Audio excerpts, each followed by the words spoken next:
Hello, everybody, and welcome in to Calling BS. This is on behalf of MoveOn.org. This is the pre-buttal to the joint session, the State of the Union, the address that we're all gonna, suffer through tonight from President Trump. It's exciting and important to have counter programming in times like this because there's a lot of misinformation. We're used to it from this president. And we also are not completely powerless. So it's great that you chose to be here. I am Akila Hughes. I'm a writer, comedian, but you may know me from my work with Crooked Media. Back in the day, I hosted What a Day, their daily news podcast. And so I'm super excited because tonight we are going to be doing what I call a prebuttal, which is, there will be the responses to the State of the Union that we're hearing tonight. But we have a lot of cool representatives who are going to come through and, tell us what's really going on in Congress right now, what we can expect as citizens, give us a little bit of motivation to keep going in these very trying times. But we're also here to get people signed up to phone bank because obviously Medicaid, Social Security, these are things that are important to everyday people's lives and things that we already pay for, so they really shouldn't cut them. So just for that, we're going to keep telling you all night to go to moveon.org/stop the cuts.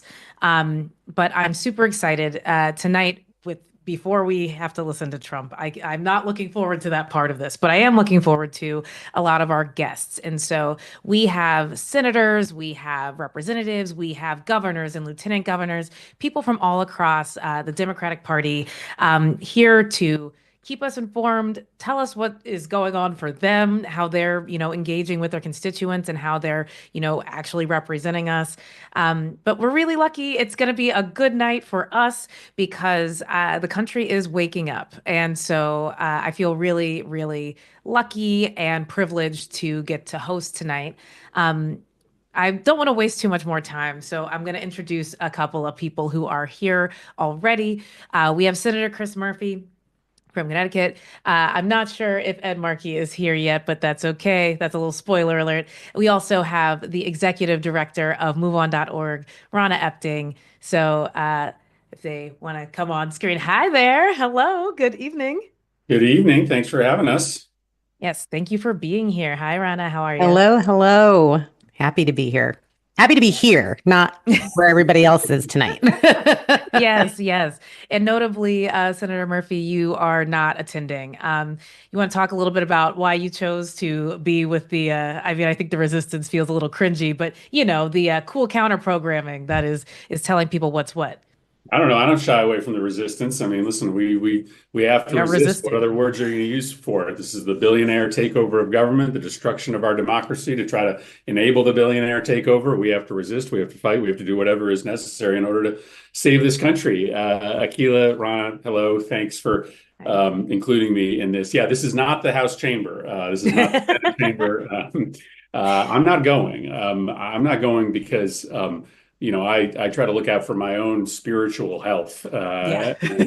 When I went to the last State of the Union speech in 2020, I was at a MAGA pep rally. I wasn't at a speech to the nation. And I think the president, when he gives one of these speeches, has an obligation to give a serious speech about serious problems with serious solutions and talk to everybody in this country. I'm convinced that's not what Trump's going to do tonight. Trump's going to give a political speech. He's going to do a rally speech that's only talking to a slice of the electorate. And he's going to lie.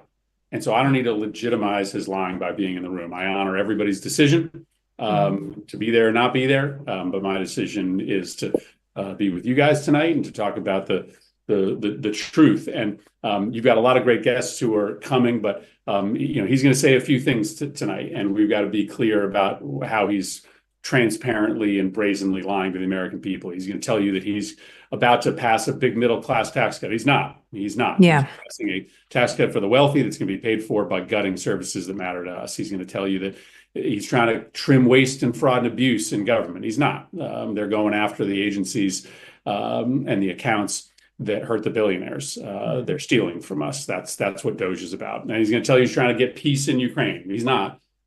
He's trying to hand Ukraine to Vladimir Putin. So I'm super glad to be a part of this tonight. I'm going to be here the whole time. Wonderful. Trying to tell the truth, and glad to have a bunch of friends opening up the program today.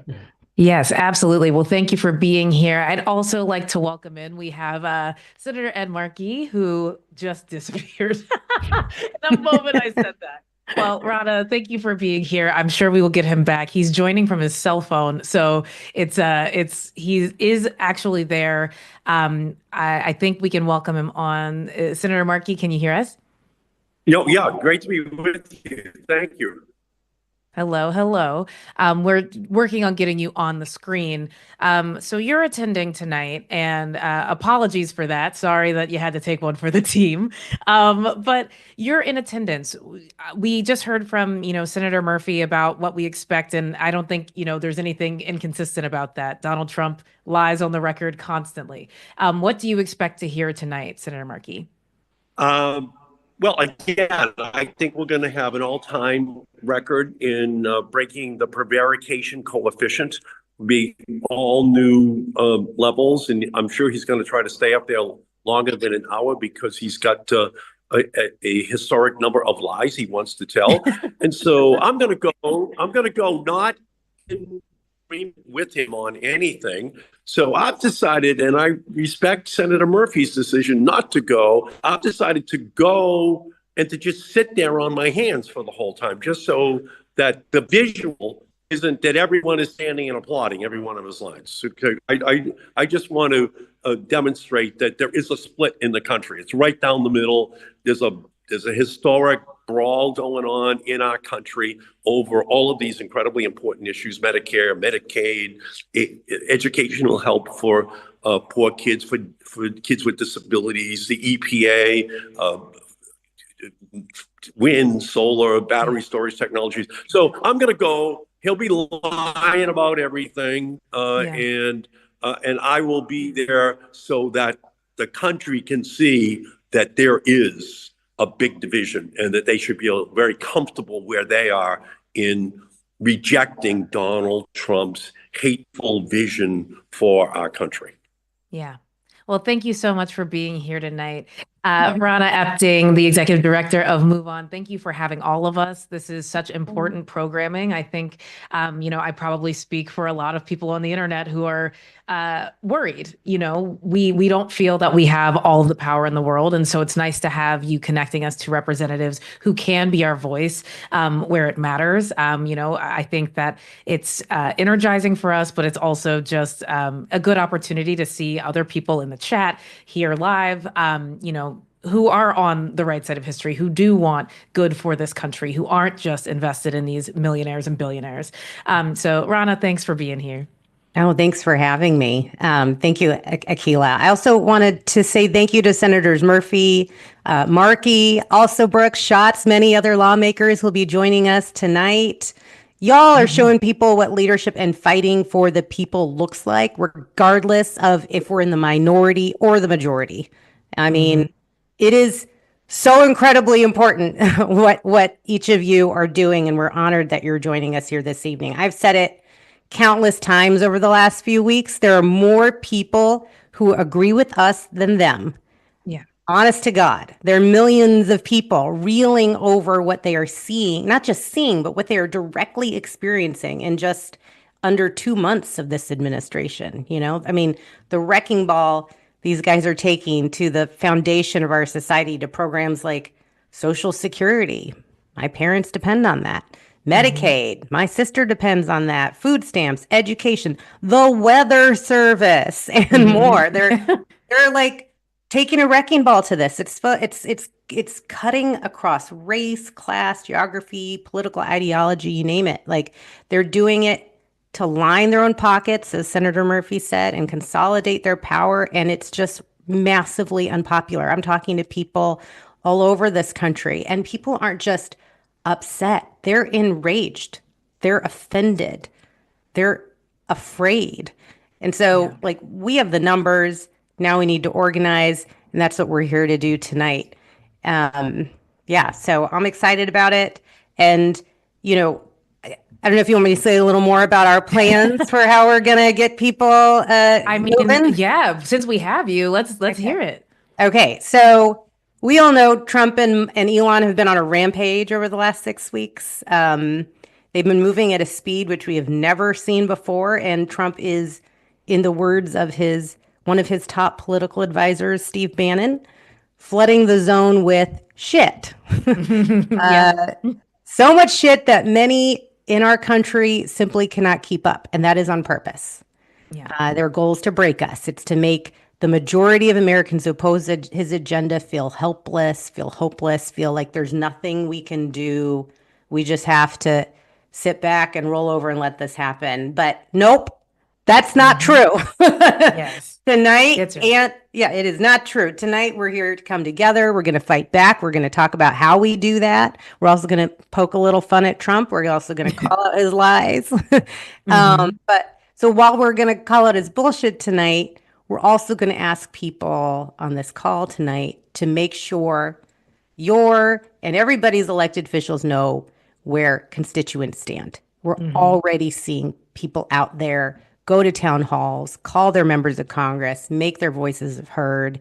And there are thousands of folks right now tonight, and we haven't even gotten started, right? So there should be at the corner of folks' stream, moveon.org/stop the cuts. People can sign up for our phone bank this Thursday, where we're going to be calling key House Republicans to protect Medicaid and Social Security. So constituents that live in Republican districts, we're going to call them and say, hey, do you want to make your voice heard? We can pass you through to your member of Congress office. And that is super important right now because Republicans have the majority, yes, but it is a slim one. Yeah. And it is. I mean, it just seems slimmer every day, frankly. Yeah.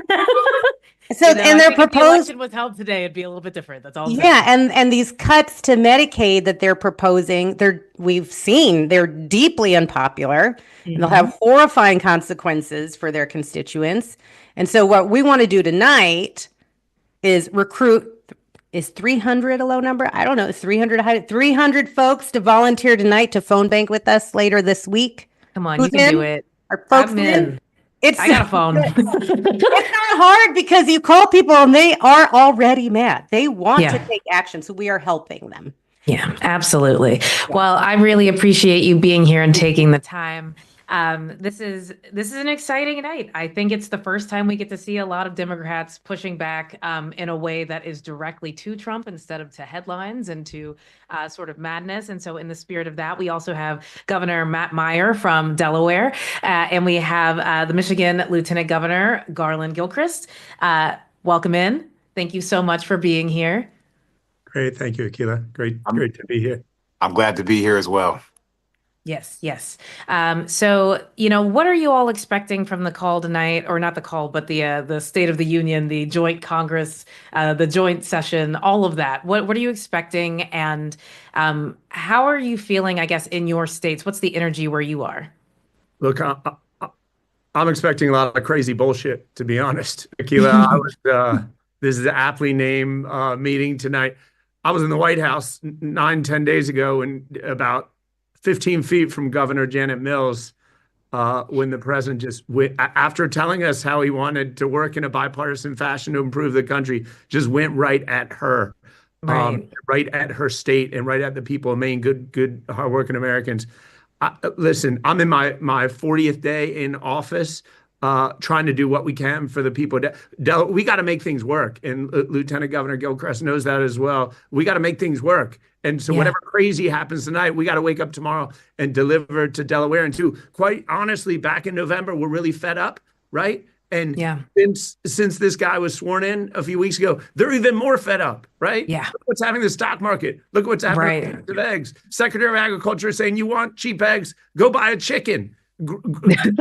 Yeah. Like, literally, that's our policy.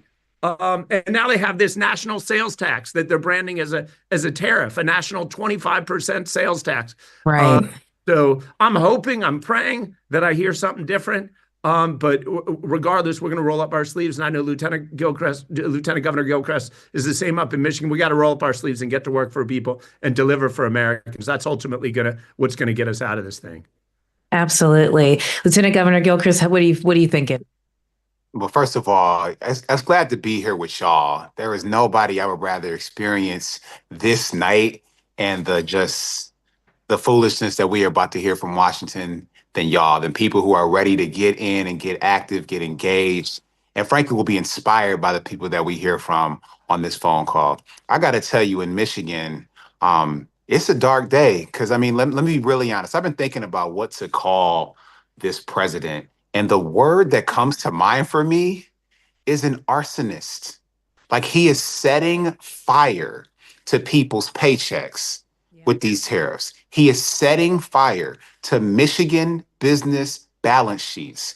The number of manufacturers, automotive suppliers, grocery stores, farmers that will make less money and be less able to provide the middle class jobs that we need in our state, to provide the food for our state and the food that would have fulfilled them USAID contracts that they gutted from our farmers in Michigan. He's setting fire to those balances. He is setting fire to people's ability to afford their prescription drugs. This is so dangerous and destructive. And here in the state of Michigan, the state that might be hit hardest by these tariffs, harder than any other state, we're really mindful of how just frankly chaotic, the calamity, the confusion that's happening, that the instability that comes from the only thing that Trump is focused on, and that is himself, Elon Musk, and the other billionaires that are propping him up and supporting him, that he is given the green light to hurt whoever they feel like hurting on a given day. And the people of Michigan are absolutely fed up about it. And even the ones who have a little bit of buyer's remorse, I just want them to know that here in the state of Michigan, they have stability coming from me and my partner in public service, Governor Whitmer, that we are going to do everything that we can to protect people in this moment, protect people who, like my grandma, who lived the last 10 years of her life in a skilled nursing facility that our family could only afford because of Medicaid. My grandma would have died years earlier had this man been the president. My father, a retired federal worker in the Department of Defense, who would have been summarily fired by Elon Musk and Pete Hegseth, that would have ruined my family. But instead, we have people who are ready to step up, ready to step in, ready to stand tall, ready to say that, we enough is enough. We're not going to take anymore. And we're going to work with the courageous members of our Michigan Democratic delegation who are going to stand against this. Absolutely. Well, definitely excited to have you here. I'm grateful to you all. I got to be honest. I don't know if I could do your job right now. I'm sure your phones are ringing off the hook because it's a scary time for a lot of us. For America generally. And so I appreciate you being here tonight and getting your feedback on what we're going to hear from President Trump. But we also have additional guests. We have Senator Brian Schatz is here. I want to bring him on. The graphics will change. It's cool. I love working on the internet because it's like I feel like I get to call the shots of how this is happening, even though I'm literally just I'm just waving my hands and hoping. But we have a great team here. Senator Schatz, thank you so much for taking the time. I feel that we as a Democrat who is literally just very engaged right now and wants to figure out what I can do. Thank you for being on the front lines of this, but yeah, what's your feeling tonight? You are also avoiding attendance, which I appreciate. Yeah, first of all, thank you for doing this, and thanks to all the volunteers and organizers and elected officials, everybody. Look, the State of the Union is the president's night, right? So there's not a lot we're going to be able to do in terms of breaking through with the rest of the public. Like, we're going to do our thing, but to me, this is about solidarity and organizing among all of us who care about stabilizing America and protecting people. And I guess I just wanted to offer a couple of thoughts. First of all, I see some glimmers of hope. We've been winning in court relatively consistently, including from Trump-appointed and Bush-appointed judges. And part of it is because what they're doing is so haphazard that most of it is like flatly illegal. I think if there are close calls, we're likely to lose with those Trump judges.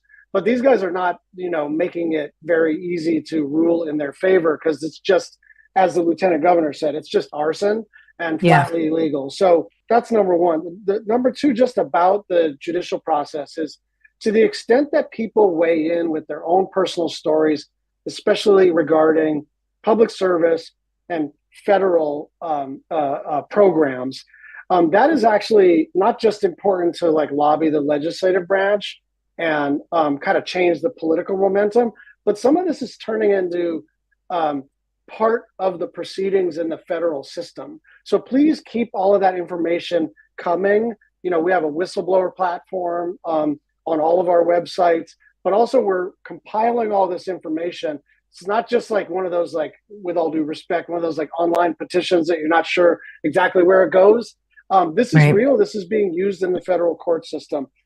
Democrats are going to, I think it's fair to say we took a minute to find our footing, but now we kind of understand what's at stake. And also, it's just a fact that regular people took a while to kind of understand the magnitude because, frankly, we spent a lot of time warning about this guy. And people who are not engaged in politics said, well, why don't we wait until some bad stuff starts happening before we do the full freak out? And unfortunately, all the bad stuff started happening. It's the tariffs, it's the illegal firings, it's the shuttering of agencies, it's the threats to cut Social Security, Medicare, Medicaid. I see a citizen movement growing at a pace that I've literally never seen before.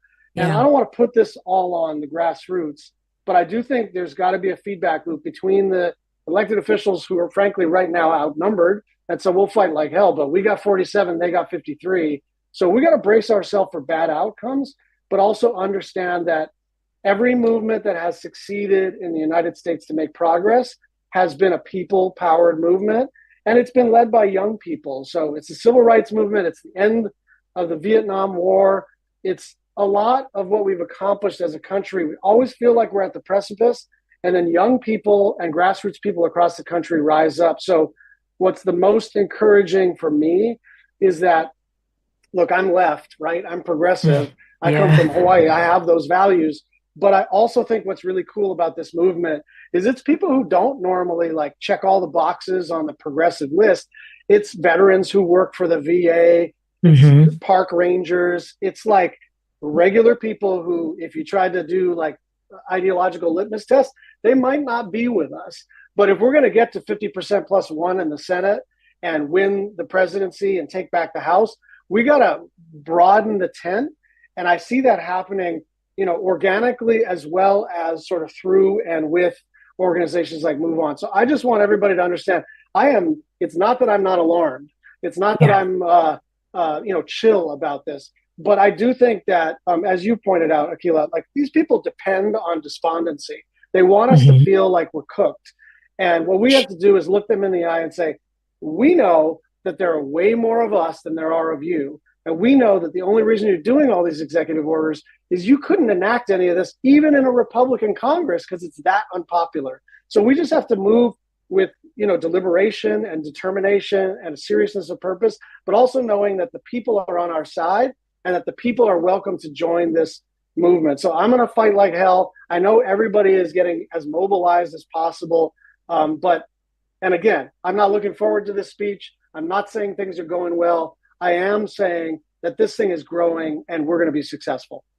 Absolutely. And you're right. I mean, this is a moment. This is a moment for all of us, I think, to wake up, to be aware of the fact that we are not just alone in our houses feeling that something is incorrect and something is wrong here. And so I think counter programming. Oh, let me fix it. Sorry, everybody. My microphone got a little quiet. That's on me. But yeah, to your point, I think that people are really engaged right now, and it's important to, I think, capitalize on that momentum. Like this is how we're going to be able to move forward in society. While we still have Lieutenant Governor Gilchrist, I have one more question for you, sort of going off of Senator Schatz's point about, just mobilizing and being engaged. We're seeing across the country all of these sort of town halls where people are showing up and taking their leaders to task. With that in mind, do you think that matters? Do you think people should be engaging in that way? And what can people do, in their towns besides sort of, attending this cool, live stream? What can people be doing? And do you find that to be effective? It absolutely matters. I actually was on a call earlier today with a group of education professionals and parents who went to the offices of Congressman Tim Walberg, who refused to meet with them. But there were more than 100 of them who wanted to talk about what they're concerned about in terms of the threats to the United States Department of Education. They were demanding that this congressman offer solutions and solve them. Like, y'all, I'm an engineer. I'm trained to solve problems, not create them. But what we are seeing is the most efficient manufacturing of problems and chaos that we have ever seen from the federal government. And so we have to really step up and say, and raise our voice to say, this is not what we're going to accept. We're going to choose to do this. And we're just manufacturing crisis after crisis. And these tariffs, for example, like they're manufacturing a crisis in American manufacturing here in the manufacturing state of Michigan. So this is why people are really raising their voices. So we need people to participate. If you can go there physically to a person's office, I'm sure Senator Schatz can say that makes a difference. If you can write emails, you can write physical letters, you can make phone calls, all the things. Like this is an all hands on deck, all ideas on the table, all tactics are valid moment to make sure that we are not ignored and that we are heard in this moment. Yes, Akila, I want to just agree. Is that all right if I just agree with the Lieutenant Governor? Totally. I guess I just, I think sometimes there's this sense that we're supposed to have some master plan. And the thing that Lieutenant Governor said is exactly right. All tactics are valid. Whatever it is that you're able to do, that's the thing you're supposed to be doing, right? Whatever you're comfortable doing. If it's just posting on TikTok, that's fine. If it's like you like to send the emails, that's fine. If you want to do all the things, that's fine. I have a particular preference for showing up in person. I mean, first of all, I just like it, but also I think after COVID, and then you kind of overlay the extent to which all of our lives are being intermediated by screens, there is something like deeply powerful about movements where we're like physically seeing each other, eyeballing each other, that like operate in 3 dimensions. But it's also like, don't wait for some elected official to be like, here's our 10-point plan for change. This is a movement. A buddy of mine used to say, a movement is faith in strangers. Yeah. Right? And we got to have faith in each other that whatever anyone else is doing to fight this crap is what they're supposed to be doing to fight this crap. And infuse a little bit of joy, a little bit of enthusiasm and swagger and humor and solidarity in that way, which is hard to do when things are shitty, but it's essential to do when things are shitty. Like, allow yourself to have a beer or an ice cream cone or a hike Right. or a dinner with your family. Like, you don't have to be personally despondent all the time, because I do think, Steve Bannon and those guys, as a tactical matter, want you feeling personally like shit. And I Yeah. think you should feel alarmed and pissed, but don't let them get to you and who you are and who you belong to and who belongs to you. I really just believe that, because I think Democrats, progressives internalize so much of this pain that's being caused that it can be like, it can freeze you. And that's intentional. So cultivate that joy, cultivate that solidarity, and don't be so precious about it. Whatever the hell you feel like doing in that moment, as long as it's in a constructive direction, it's exactly what you're supposed to be doing. Akila, Yeah. can I jump in? I'm sorry. He just Of inspired me because course. Of he's course. really good at his job. Like You I got the think mic. I just think uh you know hope is having high expectations in low times. And I think that this is the moment that where a lot of people are feeling low and they're feeling down, but we have higher expectations about what's possible. And we can demand that of ourselves and of our movement and of our neighbors and of strangers. And Yes. so I think this is why we have to, those of us who have that hope need to gift it to others by taking action. And that's how we do it. So I'm ready to go. Let's go. Awesome. Well, thank you so much. I know that you have to jump, but I appreciate you taking the time, Lieutenant Governor. We're going to stick with Senator Schatz. And we also have backstage, we have Senator Becca Balint, Representative Balint from Vermont. Welcome in. Thank you so much. I got a promotion there. Yeah. Listen, you're in the Congress, just a different part, but It's welcome all in. good. It's all good. Very happy to be here and to take part in this. It's really important that we have an opportunity in real time. I know Senator Schatz and Senator Murphy said it. It's so important that we have an opportunity in real time to talk directly to the American people about what the truth of the matter is. And I did attend the inauguration. I thought it was important because it is a peaceful transfer of power. It is witnessing our executive, who is swearing on, in front of everyone, that he's going to uphold and defend the Constitution. Clearly, that has not happened in the last 43 days. Never heard of it. There were so many lies told at the inauguration. There was also a lot of scapegoating and fear mongering. And it was about dividing us, getting us to hate each other. And it's going to be more of the same tonight, except with, smug JD Vance right behind him. Ugh. And I just have to say, coming off of what happened on Friday in the Oval Office with President Trump and JD Vance treating our ally so disparagingly, so disgustingly, turning us away from our allies in Europe, essentially, throwing our lot in with Russia and North Korea. It was sickening to me. And the thought of sitting in that chamber after he did that on Friday, I just couldn't do it. Just couldn't do it. So I'm very happy to be here tonight. And it is, so far what we've seen is this is an administration that is about grift, graft, and gimmicks. That's all they've got. That's all they've got. And Senator Schatz was absolutely right. Others have said it. If he had the power to actually pass his legislative agenda, he would be bringing bills to Congress to do that. And he can't. And so I always say, people ask, well, what kind of power do we have in the House? We need to continue to put the pressure on. It only takes three Republicans to finally come to their senses and not allow this president, not just to embarrass them and strip away all of their power, which they're giving willingly, but to stand up for their constituents around Medicaid, around Social Security, around all those people who are relying on those programs. And it takes all of us to keep the pressure on. So I always say you have to legislate, litigate, activate, or agitate. And we have to resist. We have to resist. And it is so full of light tonight to see all the people who are tuning in. That's how we're going to get through this. We do what we can when we can, and we do not have to do it perfectly. We gotta show up, do the best we can on any given day, and then regroup the next day and go back into the fight. Yes, absolutely. Which is a perfect time for me to do another little call to action. MoveOn.org/stop the cuts. That is where we're trying to get you all. If you have time, you have a phone, and you have passion, call people. We're phone banking, trying to get people involved. We're trying to get people involved to, reach out to their representatives and to make a point that Medicaid and Social Security are not something that the government can just take away.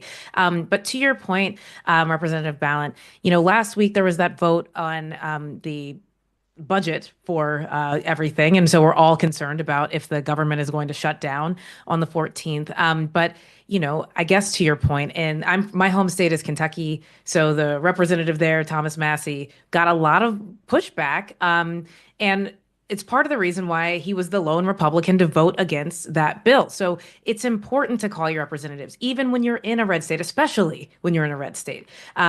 Because it only takes 2 to 3 people. I'd also like to bring back Senator Schatz. Thank you so much for being here tonight. You're being so generous with your time. So yeah, I mean, I guess the question on everyone's mind is, how are you all sort of navigating all of this? You all have different levels of power. You have different sort of tactics you can use. And I know that as citizens, we're trying to figure out our tactics. It's a lot of phone. It's a lot of picking up the phone. But for you all, how are you navigating this and what can we take back? Because obviously you can't be tweeting and posting on Blue Sky all day about what you're doing next. How can we sort of just like believe and know that you all are working on this and what's your tactic going forward?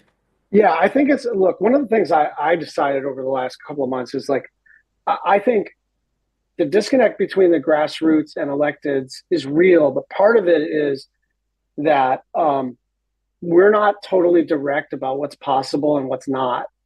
And I think, move on, folks, other organizers, other activists, like you deserve the truth about what's possible. And that's different from us giving up or being chill.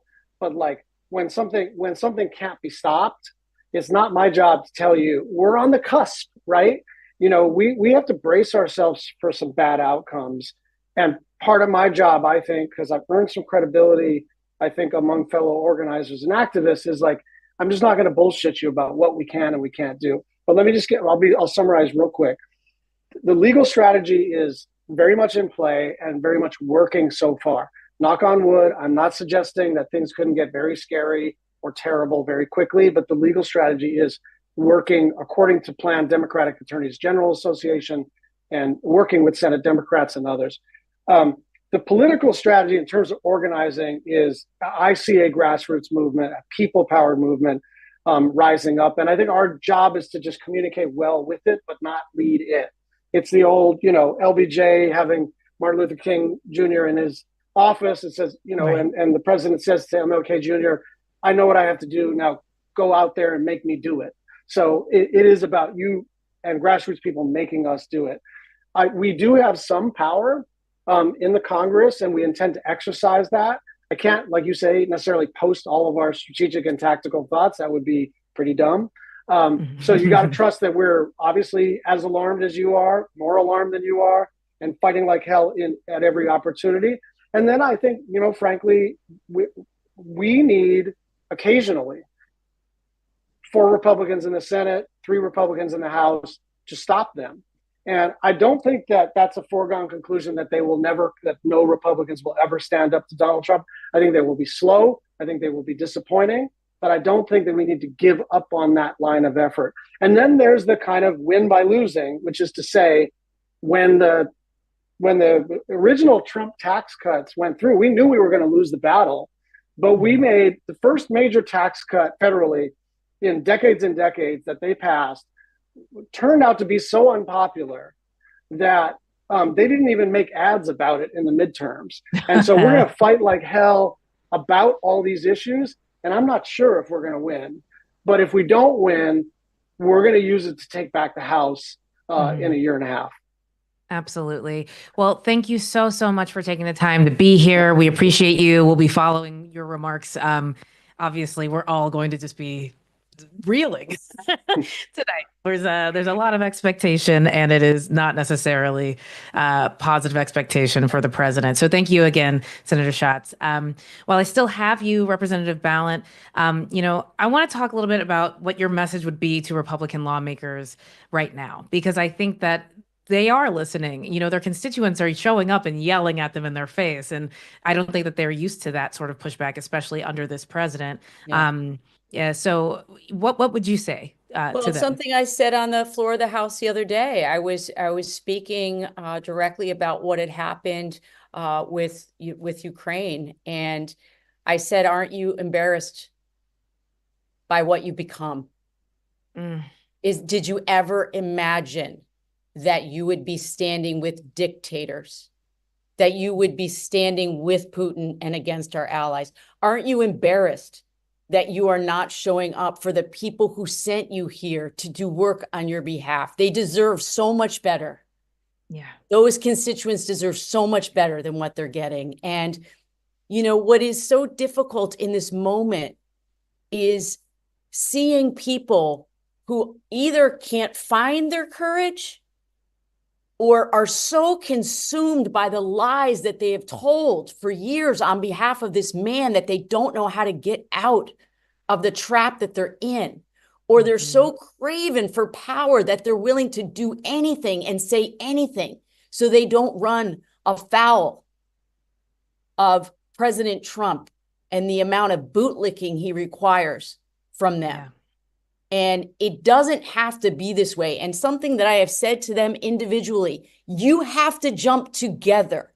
You cannot allow him to pick you off one by one.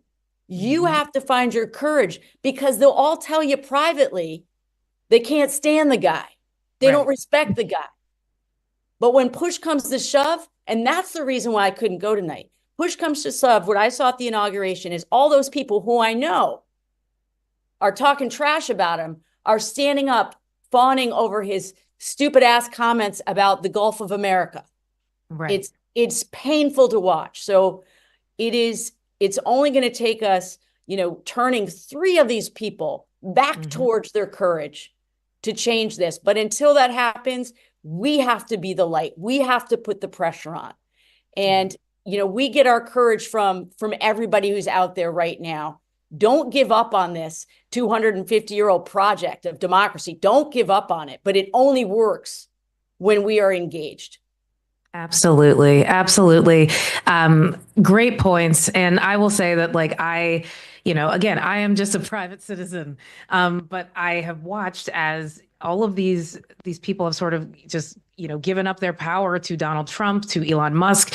They're allowing this to happen. And, that maybe it's a fear that they're going to get primaried. They're going to lose their primary if they don't stand up for the American people, point blank, period. People are tired. People do not want this to be, more of the same, which is lying and, taking money out of their pocket and, trickle down economics and whatever else. So, you make really good points. We also have Senator Chris Murphy back. Thank you so much for being here. We kind of want to talk about how we can combat Trump doing so many different things at once, because, we mentioned Steve Bannon earlier, old pickle loaf. That's what I call him. We mentioned old pickle loaf and what he thinks is a good strategy, but it is dividing our attention. And so how do we, come up with our clear, concise message to move forward? Because I think people are exhausted. Yeah, I mean, listen, to me, almost everything is part of the same story. Almost everything can be understood through the prism of the billionaire takeover of government, the oligarchy plus the kleptocracy, right? The billionaires stealing from us. You can look at what happened over, the course of last week with Ukraine, and you can think that that's a separate story about national security, but it's not, right? It's not. How do you legitimize kleptocracy? How do you legitimize despotism? Well, you make it look like our closest allies should be the despots instead of the democracies. You make the democracies abroad look weak and feckless, and you lionize people like Vladimir Putin. And so if Putin becomes a little bit more normal, right, is brought into the mainstream conversation, then all of a sudden people think a little bit differently about what Trump is trying to do here to, empower a bunch of billionaires like they do in Russia to destroy the rule of law like they have done in Russia. What's the minerals deal about, right? Why is the only thing he care about a minerals deal? Well, guess what? Right. There are really rich billionaire friends of Donald Trump that extract minerals that could make a lot of money. So, Hmm. I get it that there's a lot of different things happening at once, but almost all of it is part of this same story. Almost all of it fits into this idea that the billionaires should be in charge. They should be allowed to steal from us. And because that is wildly unpopular, as Becca pointed out, they have to Hmm. try to destroy democracy. So the Yeah. only way they can get away with it is if they crush our ability to dissent, which they won't. But it's all part of that same tale. Yeah, absolutely. Well, thank you both so much for being here. I really do appreciate the time. I think I get a little bit more time with you, maybe one more question. And so I'm going to ask, I think, on behalf of the citizenry, we're going to hear a lot of lies in the next few minutes, or, he likes to bloviate. So we're probably going to hear a lot of lies for the next several hours. Um, I'm curious. Oh, we're going to keep going until Trump starts, actually. So you're stuck with me. Uh-oh.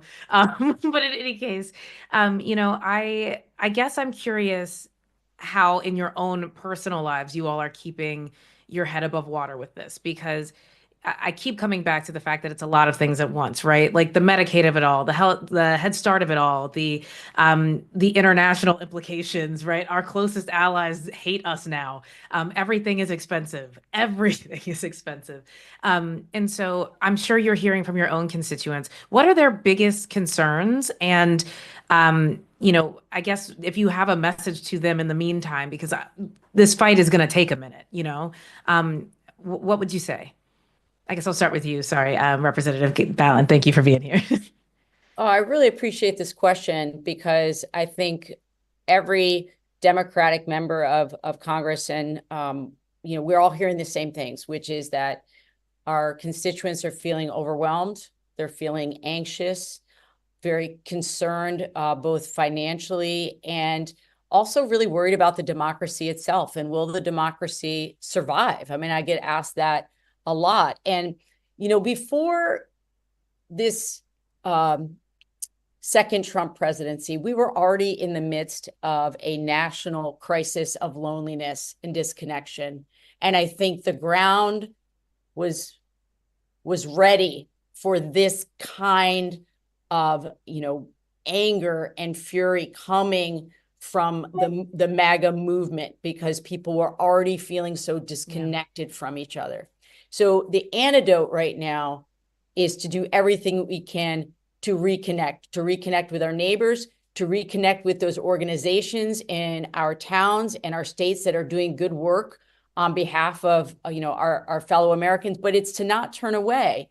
But I also say you have to do what you can when you can. You can't do it all because you get saturated. And I was really nodding my head when Senator Murphy said before, in terms of his own mental health, that was certainly part of my decision not to be in the chamber tonight. I need to fight another day tomorrow. I need to show up in my committees ready to go toe to toe with them. And sitting and watching the lies and the lies and the lies doesn't feed my soul. And that's true for everybody out there. So, I always say check back in when you can, do the work when you can, and then regroup for another day. But we have to be in connection with each other. Yeah, absolutely. I have the same question for you, Senator Murphy.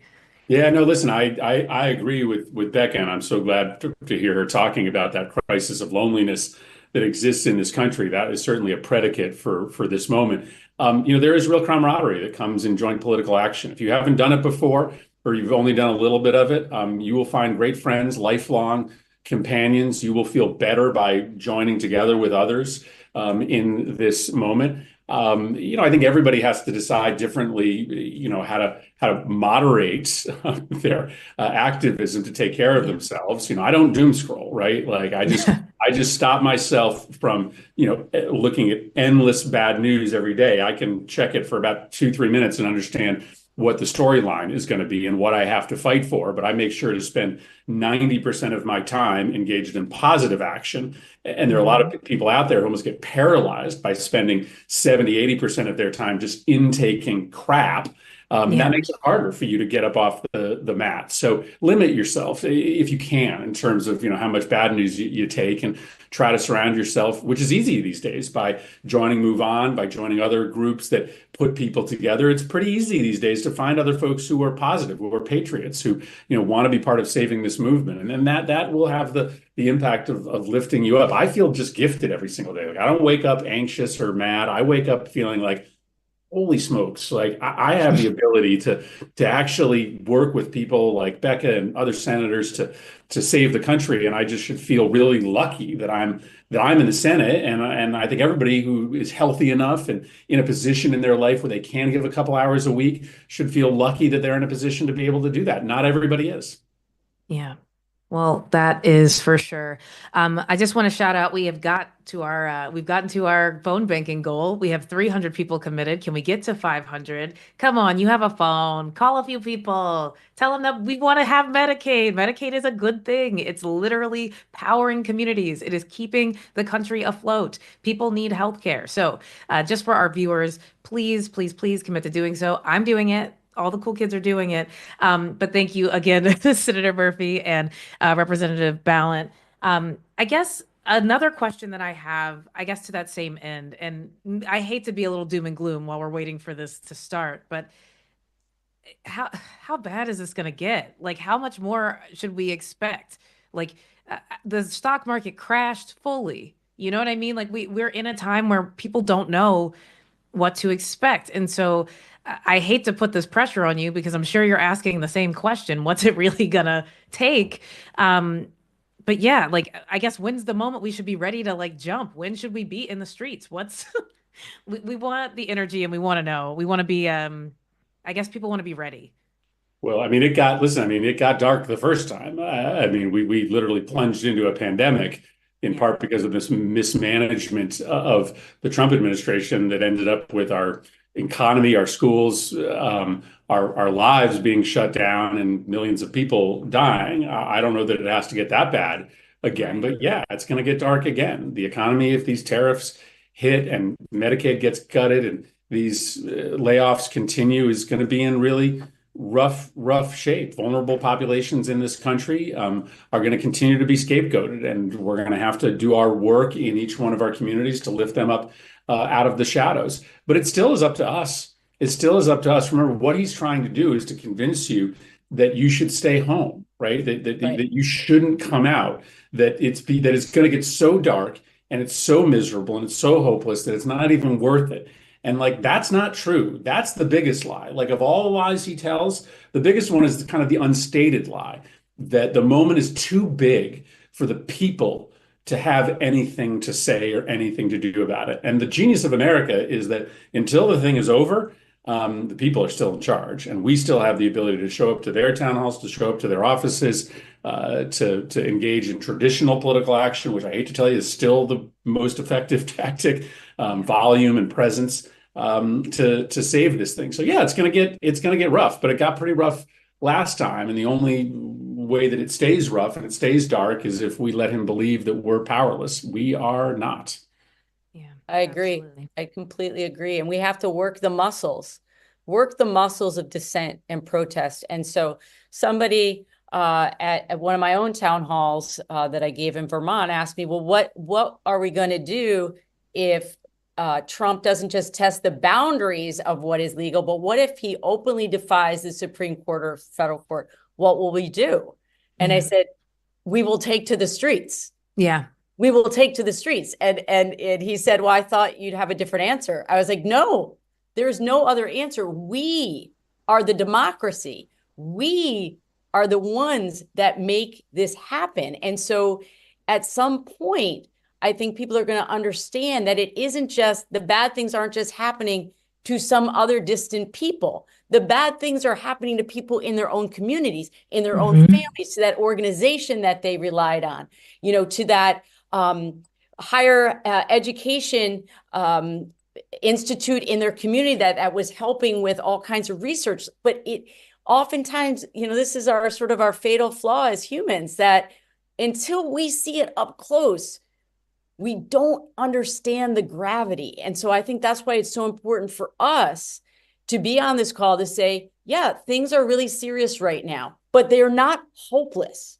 Right. That's why we're here, to say we're not hopeless. And there are millions and millions of people who feel as you do, people who are tuning in, and that the senator and I have many, many colleagues in Congress that are fighting the good fight every day. So we don't feel alone either.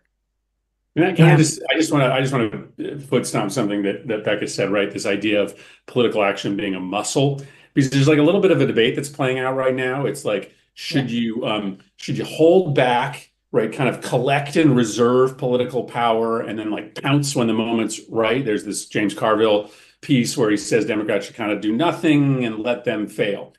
They may fail, right? They will likely collapse a whole bunch of stuff, but that doesn't mean that we can't view political action as a muscle, which is, I think, the right way to view it. One that if you exercise it every day, gets stronger.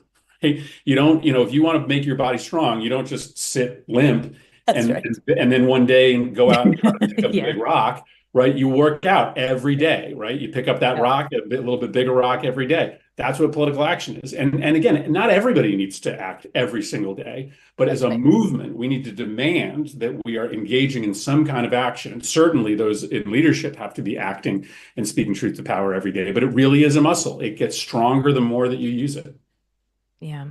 I mean, that's very helpful to remember. I think that it is easy to be, it will just become the end of the day and you've just doom scrolled and you've done nothing and then you feel even worse about it. So I think phone banking helps. I think that, connecting with the people in your community, something that we're doing in my neighborhood, just candidly, is that we all got Costco memberships. And so we're like buying one thing and then like trading stuff. It doesn't have to be that dire yet, but we're prepared. And so, it helps to know your neighbors because they might be the ones on toilet paper duty and you might need that.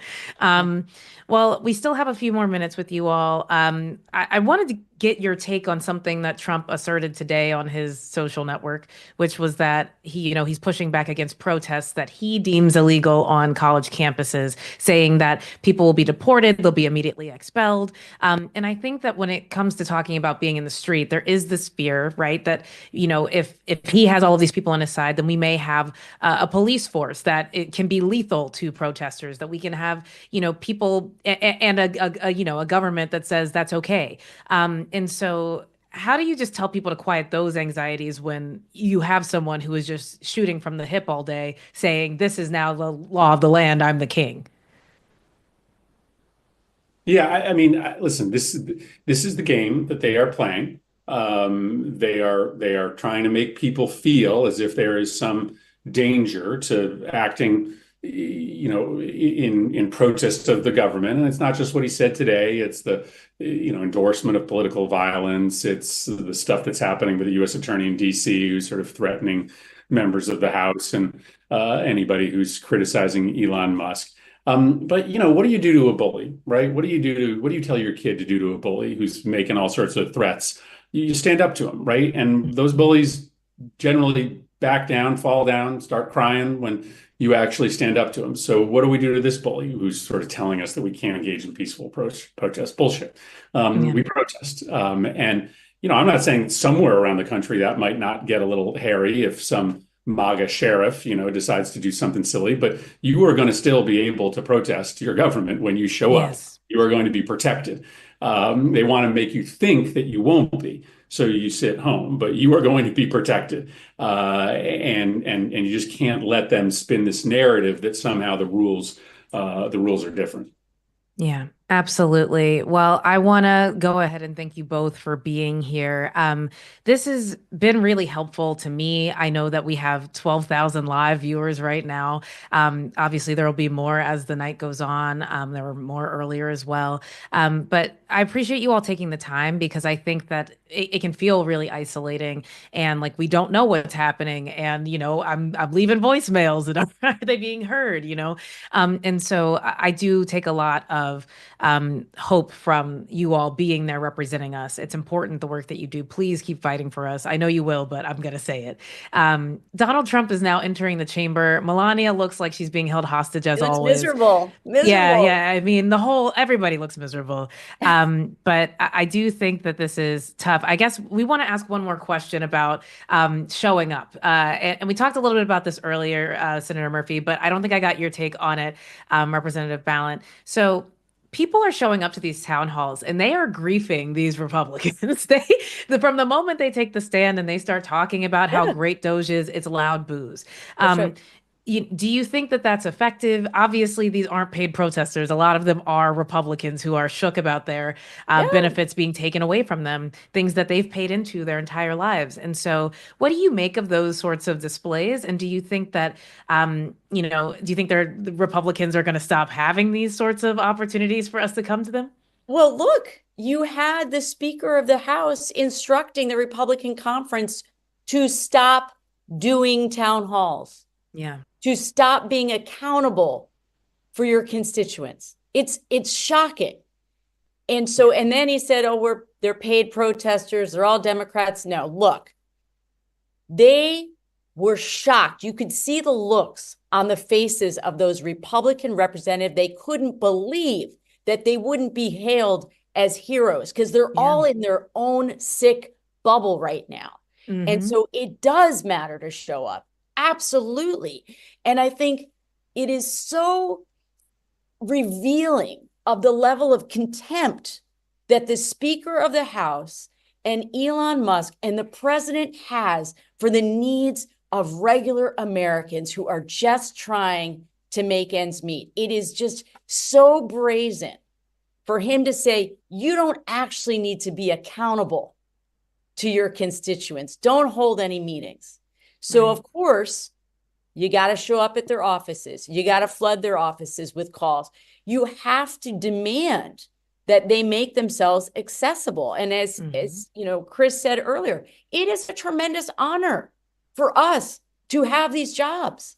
Every day when I walk from my apartment and walk to the Capitol, it takes my breath away to know that I have the opportunity to make positive change in people's lives. And I think many of the colleagues across the aisle who are serving at the feet of Trump have forgotten why they're here. And so, yes, I think we have to demand that they continue to do town halls. Absolutely. Perfect. Well, I think on that note, Donald Trump has made it to the stage. He has taken a very long, slow walk. I want to really thank you both for being here. Senator Chris Murphy, Representative Becca Ballant. Representative Becca Ballant, I appreciate you both for being here. I guess we have to suffer this this very, very strange speech, but glad to have you here, and we'll hopefully speak with you soon. But thank you for all the work you all are doing. All right. Thank you. Thanks for having us. See you on the chat. Awesome. Wajahat Ali, we got Michael Ian Black, we got Golden Gate Blonde, Lauren Bishop, Kate Abu, Jessica Burbank, Liz Plank, Michael McHorter. Hello, everybody. We chatting through it. We're suffering through it with you. So let's get into it.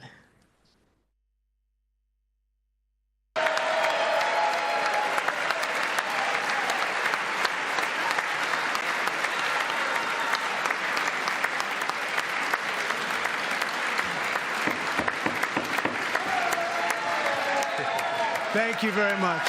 Thank you very much. It's a great honor. Thank you very much. Speaker Johnson, Vice President Vance, the First Lady of the United States,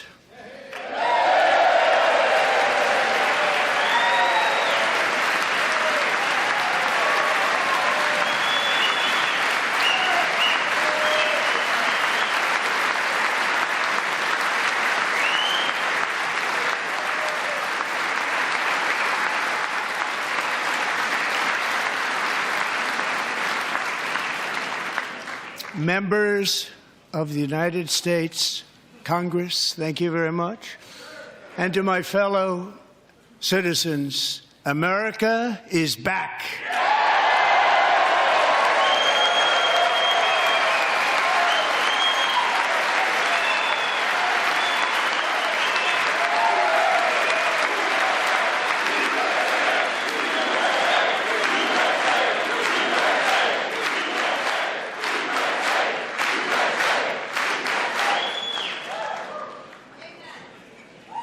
6 weeks ago, I stood beneath the dome of this Capitol and proclaimed the dawn of the golden age of America. From that moment on, it has been nothing but swift and unrelenting action to usher in the greatest and most successful era in the history of our country. We have accomplished more in 43 days than most administrations accomplished in 4 years or 8 years, and we are just getting started.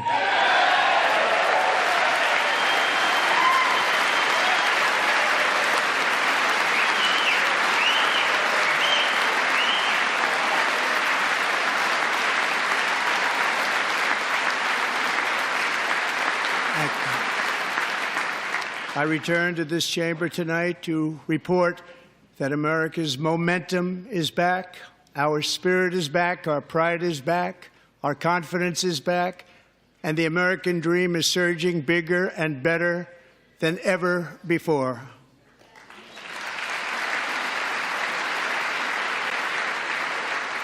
The American dream is unstoppable, and our country is on the verge of a comeback, the likes of which the world has never witnessed and perhaps will never witness again. There's never been anything like it. The presidential election of November 5th was a mandate like has not been seen in many decades. We won all 7 swing states, giving us an electoral college victory of 312 votes.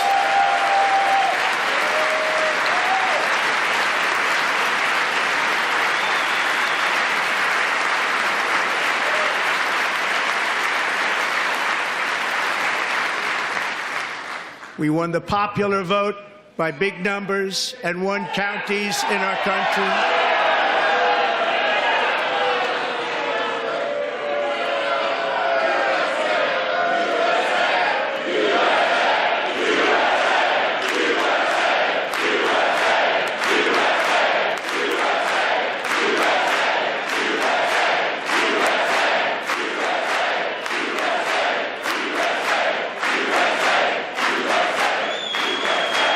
And won counties in our country, 2,700 to 525, on a map that reads almost completely red for Republican.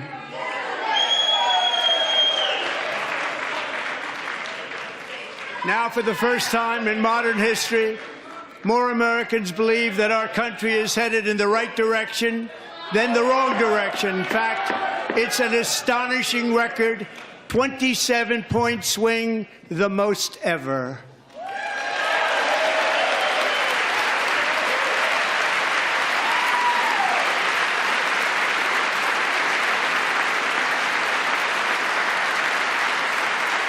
Likewise, small business optimism saw its single largest one-month gain ever recorded, a 41-point jump.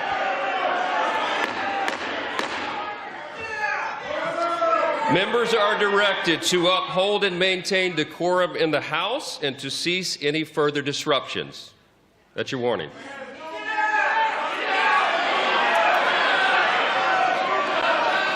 Members are engaging in willful and continuing breach of decorum, and the chair is prepared to direct the Sergeant-at-Arms to restore order to the joint session.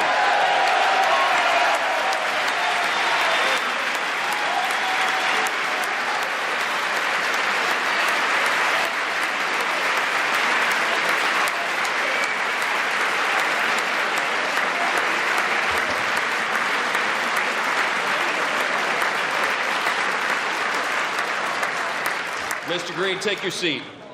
Take your seat, sir. Take your seat. Finding that members continue to engage in willful and concerted disruption of proper decorum, the chair now directs the Sergeant-at-Arms to restore order. Remove this gentleman from the chamber.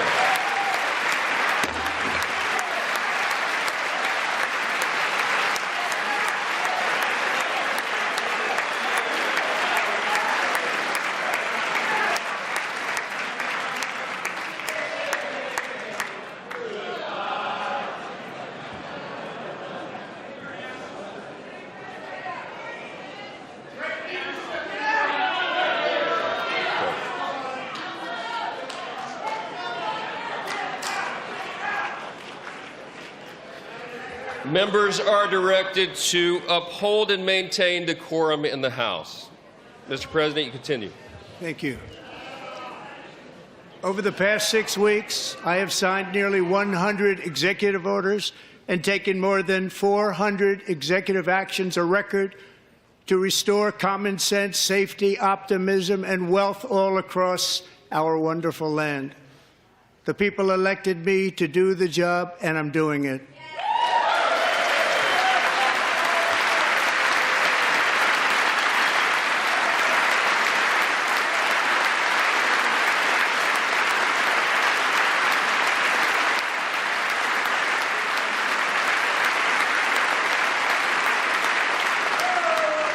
In fact, it has been stated by many that the first month of our presidency, it's our presidency, is the most successful in the history of our nation.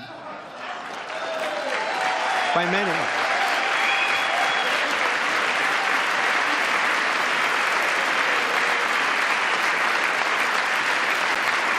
And what makes it even more impressive is that, do you know who number 2 is? George Washington. How about that? How about that? I don't know about that list, but we'll take it. Within hours of taking the oath of office, I declared a national emergency on our southern border, and I deployed the U.S. military and Border Patrol to repel the invasion of our country. And what a job they've done. As a result, illegal border crossings last month were by far the lowest ever recorded, ever.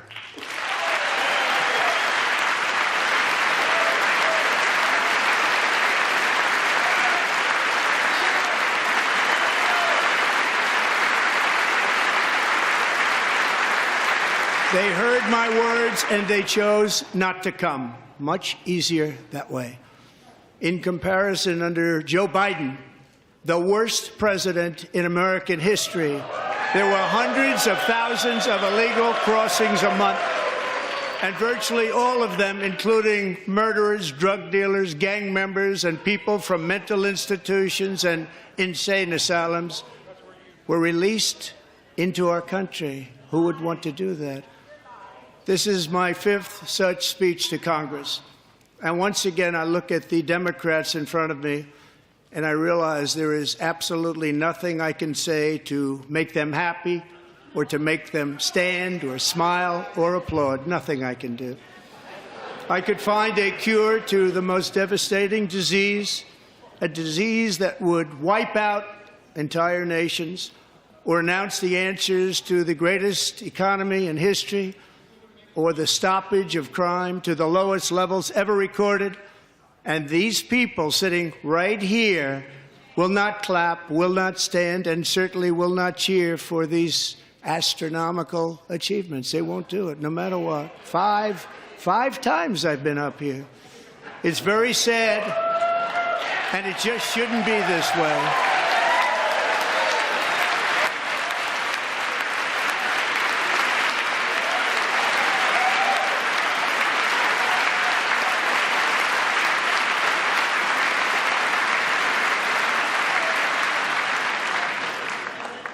So Democrats sitting before me, for just this one night, why not join us in celebrating so many incredible wins for America?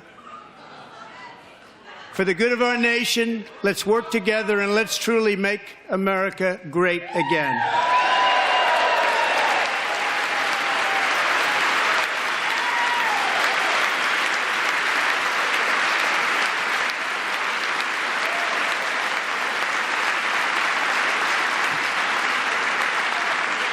Every day, my administration is fighting to deliver the change America needs to bring a future that America deserves, and we're doing it. This is a time for big dreams and bold action. Upon taking office, I imposed an immediate freeze on all federal hiring, a freeze on all new federal regulations, and a freeze on all foreign aid.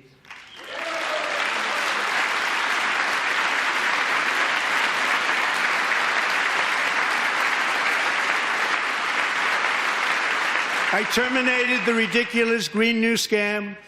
I withdrew from the unfair Paris Climate Accord, which was costing us trillions of dollars that other countries were not paying. I withdrew from the corrupt World Health Organization.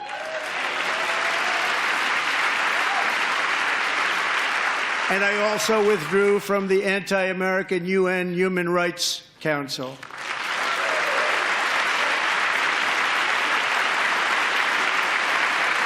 We ended all of Biden's environmental restrictions that were making our country far less safe and totally unaffordable. And importantly, we ended the last administration's insane electric vehicle mandate, saving our auto workers and companies from economic destruction.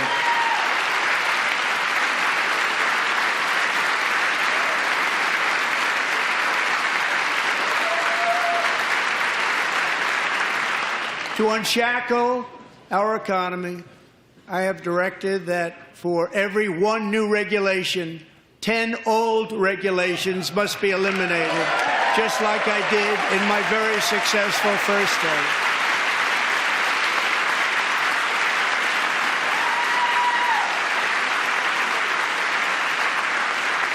And in that first term, we set records on ending unnecessary rules and regulations like no other president had done before. We ordered all federal workers to return to the office. They will either show up for work in person or be removed from their job.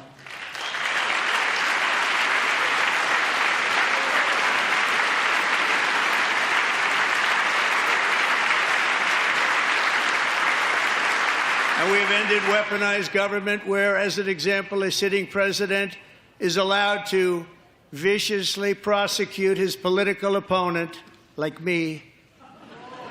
How did that work out? Not too good. Not too good.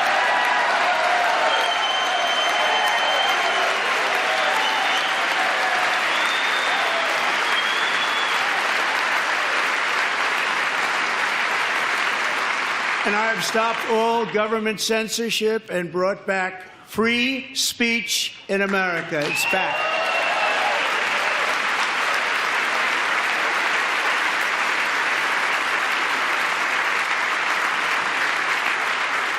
And 2 days ago, I signed an order making English the official language of the United States of America.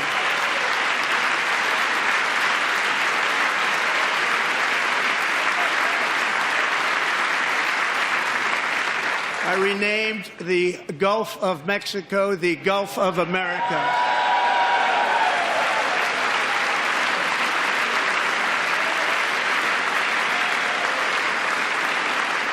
And likewise, I renamed, for a great president, William McKinley, Mount McKinley again. Beautiful Alaska. We love Alaska. We've ended the tyranny of so-called diversity, equity, and inclusion policies all across the entire federal government and indeed the private sector and our military. And our country will be woke no longer.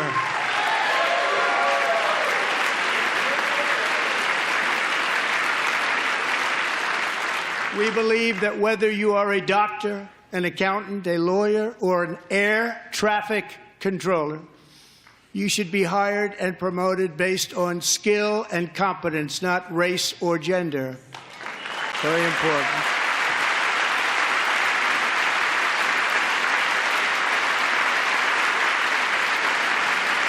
You should be hired based on merit.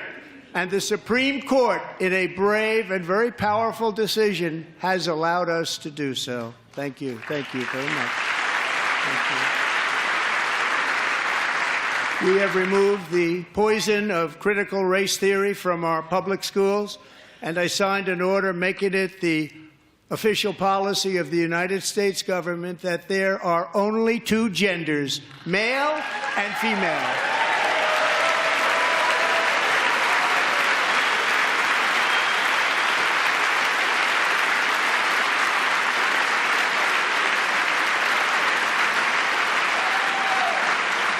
I also signed an executive order to ban men from playing in women's sports.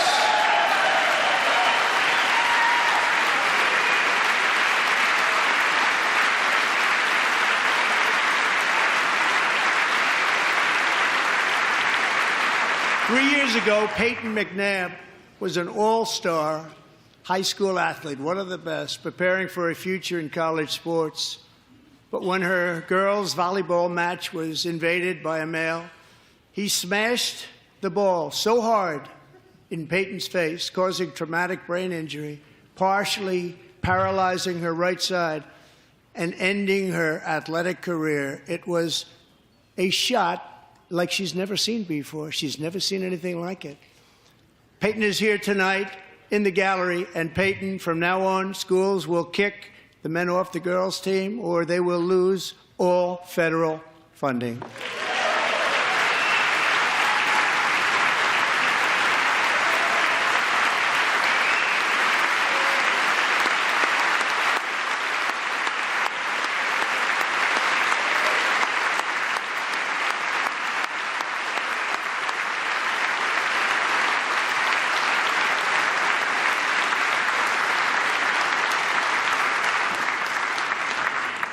And if you really want to see numbers, just take a look at what happened in the women's boxing, weightlifting, track and field, swimming, or cycling, where a male recently finished a long-distance race 5 hours and 14 minutes ahead of a woman for a new record by 5 hours. Broke the record by 5 hours. It's demeaning for women, and it's very bad for our country. We're not going to put up with it any longer.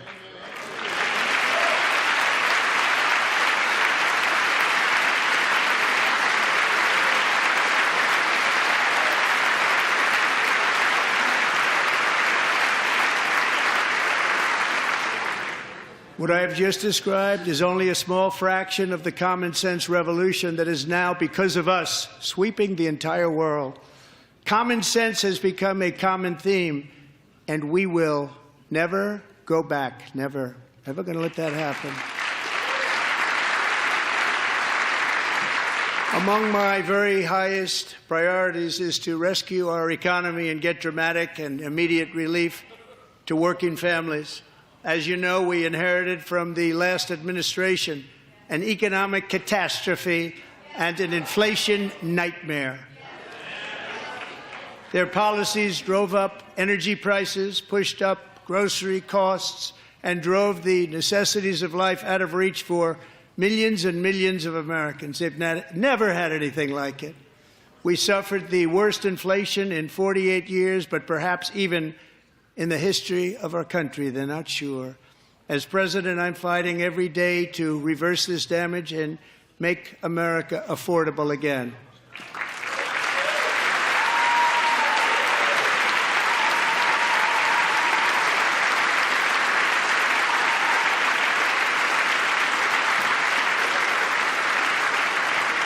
Joe Biden especially let the price of eggs get out of control.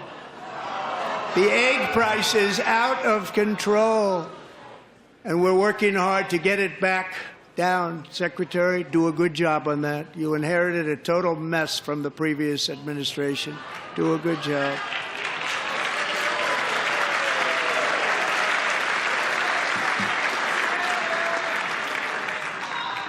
A major focus of our fight to defeat inflation is rapidly reducing the cost of energy.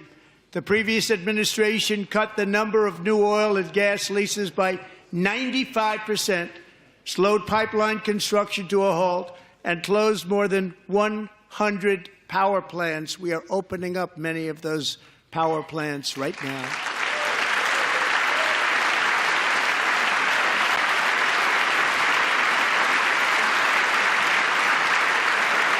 And frankly, we have never seen anything like it. That's why on my first day in office, I declared a national energy emergency. As you've heard me say many times, we have more liquid gold under our feet than any nation on earth, and by far. And now I fully authorize the most talented team ever assembled to go and get it. It's called Drill, Baby, Drill.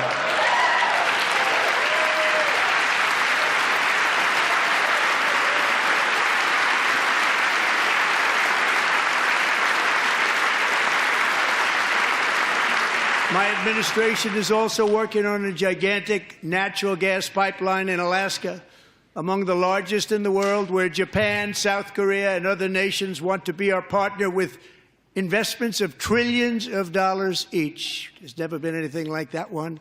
It will be truly spectacular. It's all set to go. The permitting is gotten.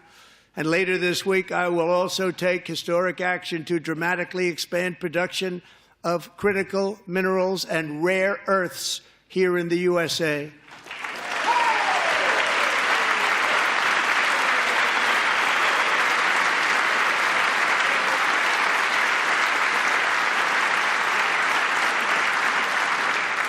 To further combat inflation, we will not only be reducing the cost of energy, but will be ending the flagrant waste of taxpayer dollars.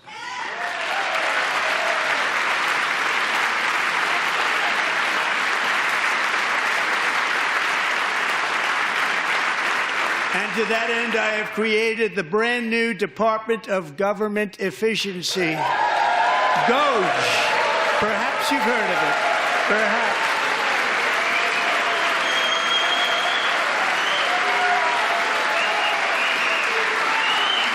Which is headed by Elon Musk, who is in the gallery tonight.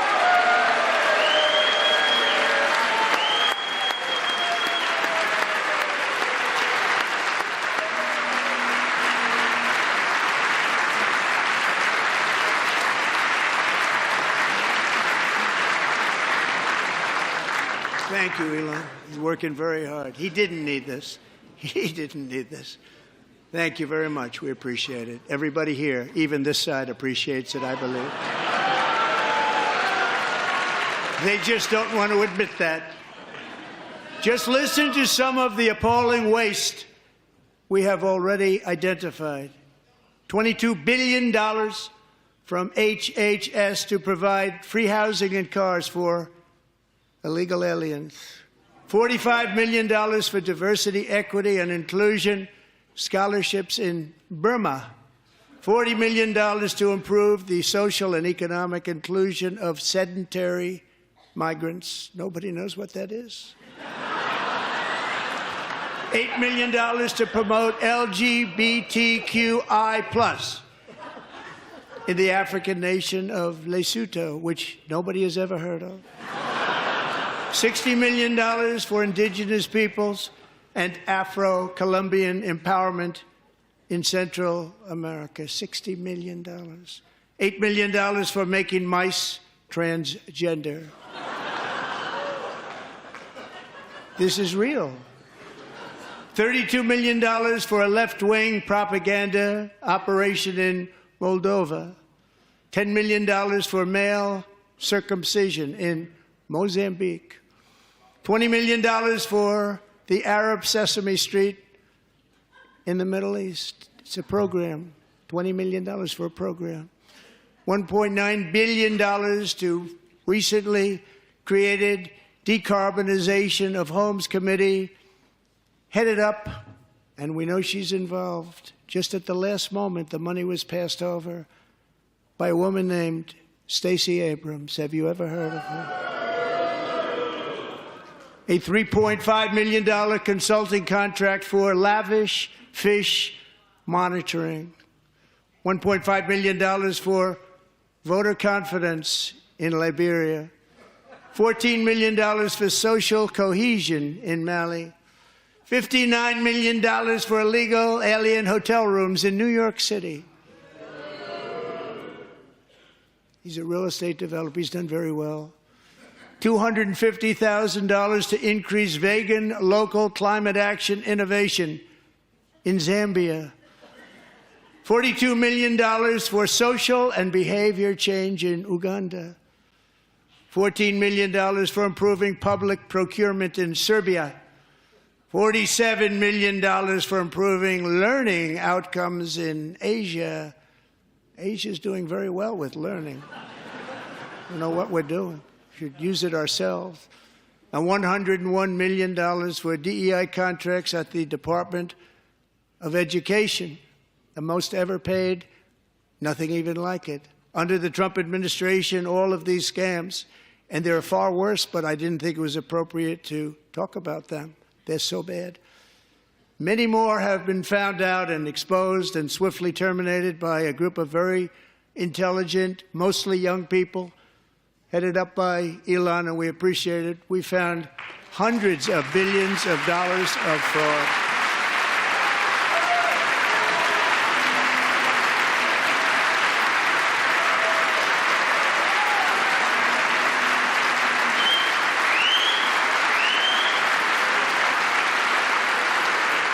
And we've taken back the money and reduced our debt to fight inflation and other things. Taken back a lot of that money. We got it just in time. This is just the beginning. The Government Accountability Office, a federal government office, has estimated annual fraud of over $500 billion in our nation, and we are working very hard to stop it. We're going to. We're also identifying shocking levels of incompetence and probable fraud in the Social Security program for our seniors, and that our seniors and people that we love rely on.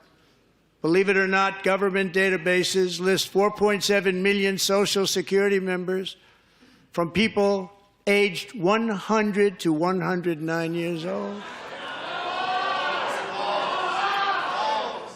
It lists 3.6 million people from ages 110 to 119. I don't know any of them. I know some people that are rather elderly, but not quite that elderly. 3.47 million people from ages 120 to 129. 3.9 million people from ages 130 to 139. 3.5 million people from ages 140 to 149. And money is being paid to many of them, and we're searching right now. In fact, Pam, good luck. Good luck. You're going to find it. But a lot of money is paid out to people because it just keeps getting paid, and nobody does, and it really hurts Social Security and hurts our country. 1.3 million people from ages 150 to 159, and over 130,000 people, according to the Social Security databases, are age over 160 years old. We have a healthier country than I thought, Bobby.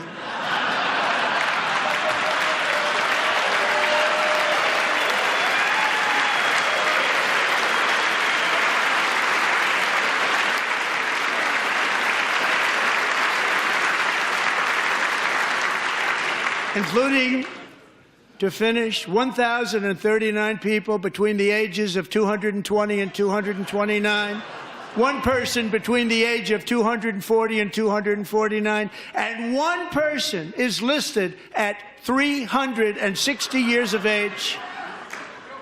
More than 100 years older than our country. But we're going to find out where that money's going, and it's not going to be pretty. By slashing all of the fraud, waste, and theft we can find, we will defeat inflation, bring down mortgage rates, lower car payments and grocery prices, protect our seniors, and put more money in the pockets of American families.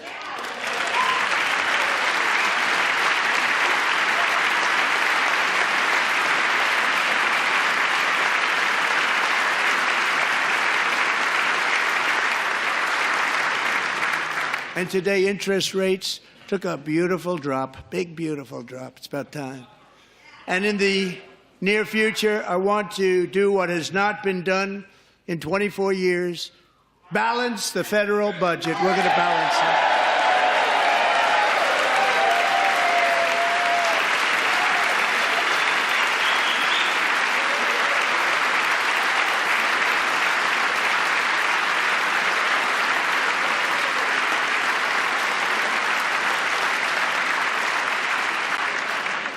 With that goal in mind, we have developed in great detail what we are calling the Gold Card, which goes on sale very, very soon.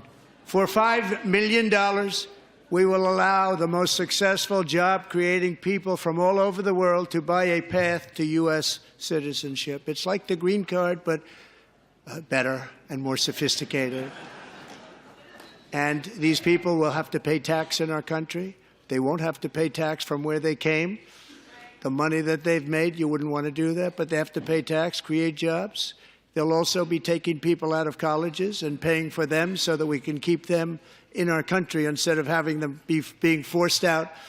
Number one, at the top school, as an example, being forced out and not being allowed to stay and create tremendous numbers of jobs and great success for a company out there. So while we take out the criminals, killers, traffickers, and child predators who are allowed to enter our country under the open border policy of these people, the Democrats, the Biden administration, the open border insane policies that you've allowed to destroy our country, we will now bring in brilliant, hardworking, job-creating people.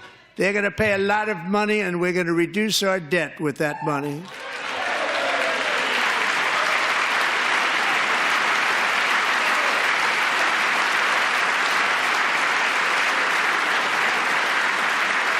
Americans have given us a mandate for bold and profound change.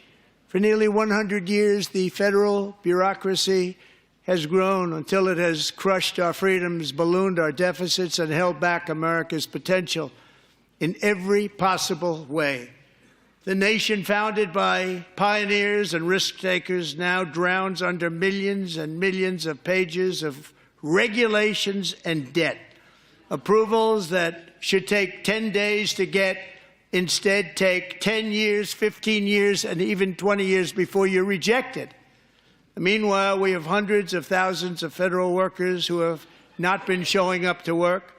My administration will reclaim power from this unaccountable bureaucracy, and we will restore true democracy to America again.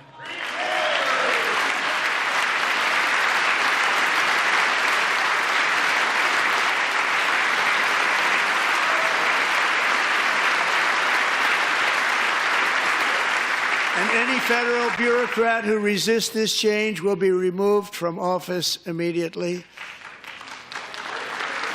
Because we are draining the swamp. It's very simple. And the days of rule by unelected bureaucrats are over.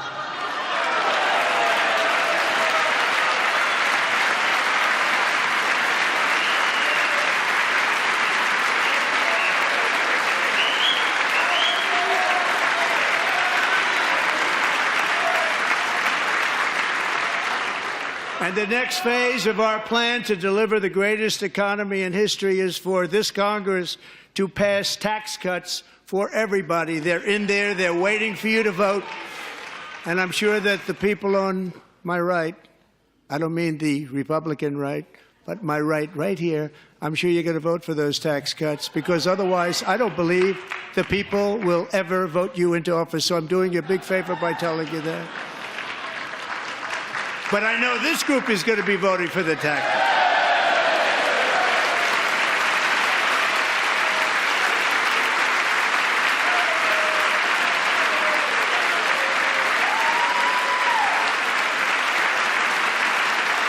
Thank you.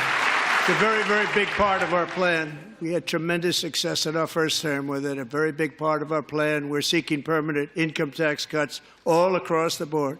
And to get urgently needed relief to Americans hit especially hard by inflation, I'm calling for no tax on tips, no tax on overtime, and no tax on Social Security benefits for our great seniors.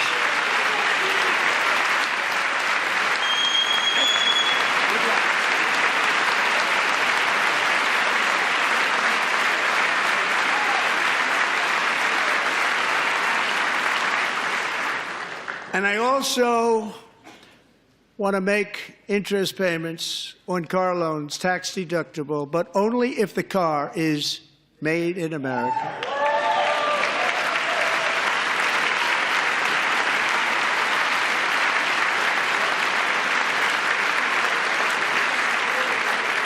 And by the way, we're going to have growth in the auto industry like nobody's ever seen. Plants are opening up all over the place. Deals are being made. Never seen. That's a combination of the election win and tariffs. It's a beautiful word, isn't it? That, along with our other policies, will allow our auto industry to absolutely boom. It's going to boom. Spoke to the majors today, all three, the top people, and they're so excited. In fact, already numerous car companies have announced that they will be building massive automobile plants in America, with Honda just announcing a new plant in Indiana, one of the largest anywhere in the world.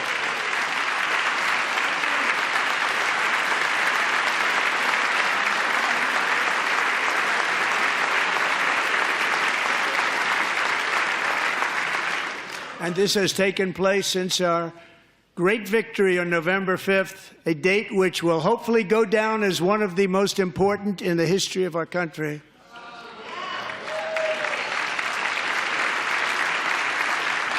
In addition, as part of our tax cuts, we want to cut taxes on domestic production and all manufacturing. And just as we did before, we will provide 100% expensing. It will be retroactive to January 20th, 2025, and it was one of the main reasons why our tax cuts were so successful in our first term, giving us the most successful economy in the history of our country. First term. We had a great first term.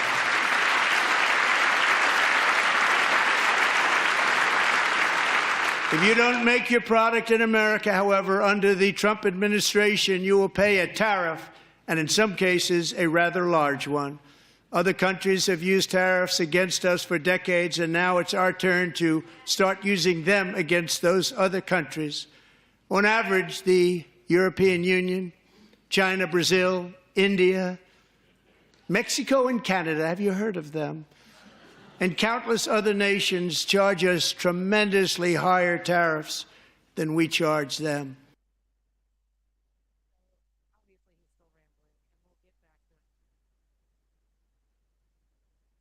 Hello, everybody. Sorry, I'm having some microphone issues as we come back. We will get you back in with Donald Trump's rambling message, but just a quick check-in with Representative Ballant. How are you feeling with all of these lies being told? Oh my gosh, so many lies, but also just so much incoherent rambling that what is it? Did he drop the pages on the way in? Like, I don't understand what the narrative is. Like 3 different sections on costs and 4 different sections on Right. Also, we have Senator Chris Murphy. Sorry, I didn't see you were also on the screen. Hi, welcome back. Sorry. That's a good point. No. You're wonderful. I should have welcomed you in. Happy to have you. My question is, like, to the same point, like, it seems like he's like reading line items. Like, he's just saying, here's a bunch of things that here's an Excel sheet and I'm just going to go through this. Like, how much longer is this going to go? Yes. I think it was written by Stephen Miller, who's he's very fixated and very angry about particulars. It's very strange. Never heard anything like it. It's just also like, I mean, I'm proud of the Democrats so far who are there for actually being vocal. I think a lot of people have been like complaining on the internet today because of the pink outfits, and they're like, that's not enough. So I'm glad to see that there are people, willing to be thrown out to say that you're lying directly to President Trump. But yeah, how are you all taking this in? It's like the shamelessness of the lying is not surprising, right? That long riff he did on, the people of advanced age collecting Social Security checks is just a total lie, right? I mean, it's been checked a million times. It's not true. The audacity to literally say the era of unelected bureaucrats is over, and then say, welcome to your new unelected billionaire bureaucrat. Yes. So it's like the era of middle class unelected bureaucrats is over. Welcome to the age of super wealthy unelected bureaucrats. Like the lack of self-awareness is not surprising, but just continually heartbreaking. And also lying about what's in their own budget that they passed in the House. None of that stuff, none of it is in the budget. Nothing about protecting Social Security. None of that. No, and it's not going to reduce the deficit. It's going to add to it while also giving billionaires massive tax cuts. I mean, It's bonkers. Yeah, it does seem like just we should never give this man a microphone and time because I can't. I wish that we could have more of a rebuttal even now. Like I don't know. I'm checking to see if there's like any updates on more lies that we've missed in the past minute we've been speaking. Like I'm looking at Vance and Johnson, who both also look like they are having trouble following this speech. So they both also look very confused at what the storyline is here. Their eyebrows are giving us that. Well, we're gonna go back to the speech and suffer it a little bit longer, but thank you again. I know it never ends. The indignities have never end. But yeah, we'll check back in with you soon. Tim Cook called me. He said, I cannot spend it fast enough. It's going to be much higher than that, I believe. They'll be building their plants here instead of in China.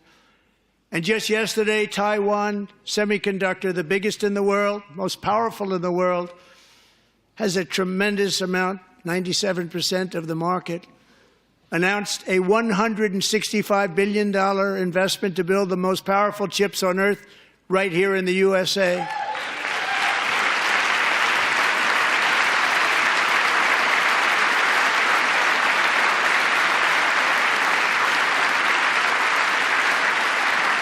And we're not giving them any money. Your CHIPS Act is a horrible, horrible thing. We give hundreds of billions of dollars, and it doesn't mean a thing. They take our money and they don't spend it.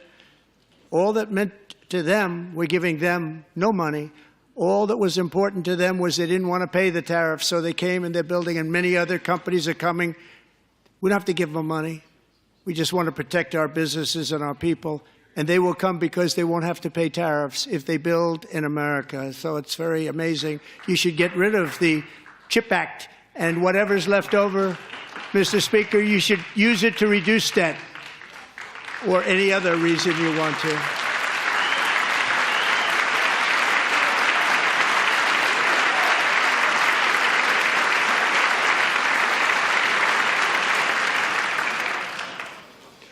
Our new trade policy will also be great for the American farmer. I love the farmer.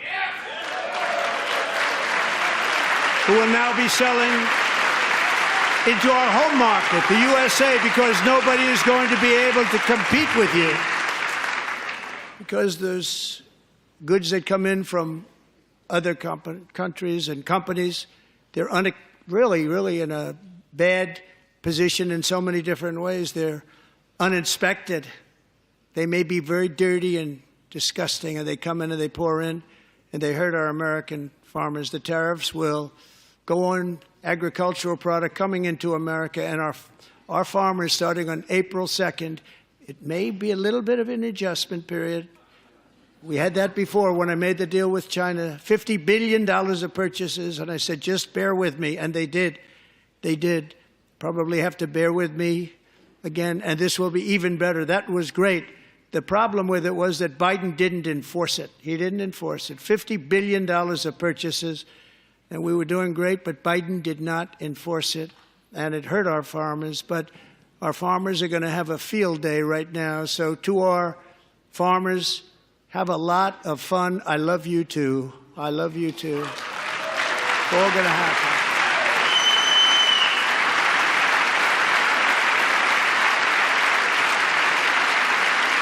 And I have also imposed a 25% tariff on foreign aluminum, copper, lumber, and steel, because if we don't have, as an example, steel and lots of other things, we don't have a military, and frankly, we just won't have a country very long. Here today is a proud American steelworker, fantastic person from Decatur, Alabama, Jeff Denard. Has been working at the same steel plant for 27 years in a job that has allowed him to serve as the captain of his local volunteer fire department, raise 7 children with his beautiful wife, Nicole, and over the years provide a loving home for more than 40 foster children. So great, Jeff.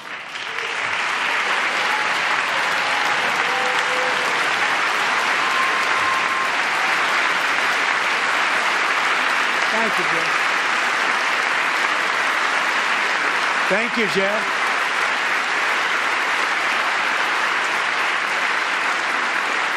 Stories like Jeff's remind us that tariffs are not just about protecting American jobs. They're about protecting the soul of our country. Tariffs are about making America rich again and making America great again, and it's happening, and it will happen rather quickly. There'll be a little disturbance, but we're okay with that. It won't be much. No, you're not. Oh. And look where Biden took us, very low, the lowest we've ever been. Jeff, I want to thank you very much, and I also want to recognize another person who has devoted herself to foster care community. She works so hard on it. A very loving person, our magnificent First Lady of the United States.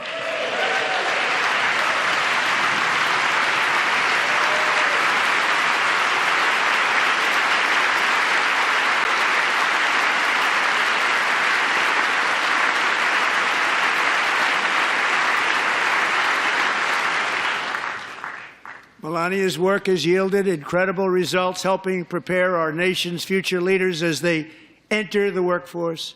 Our First Lady is joined by two impressive young women, very impressive. Haley Ferguson, who benefited from the First Lady's Fostering the Future initiative and is poised to complete her education and become a teacher. And Elliston Berry, who became a victim of an illicit deepfake image produced by a peer. With Elliston's help, the Senate just passed the Take It Down Act, and this is so important. Thank you very much, John. John Thune, thank you. Stand up, John. Thank you, John.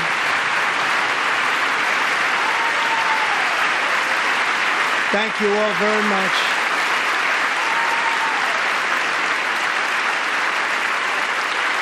Thank you. And thank you to John Thune and the Senate. Great job. To criminalize the publication of such images online is a terrible, terrible thing. And once it passes the House, I look forward to signing that bill into law. Thank you. And I'm going to use that bill for myself, too, if you don't mind. Because nobody gets treated worse than I do online. Nobody. That's great. Thank you very much to the Senate. Thank you. But if we truly care about protecting Americans' children, no step is more crucial than securing America's borders.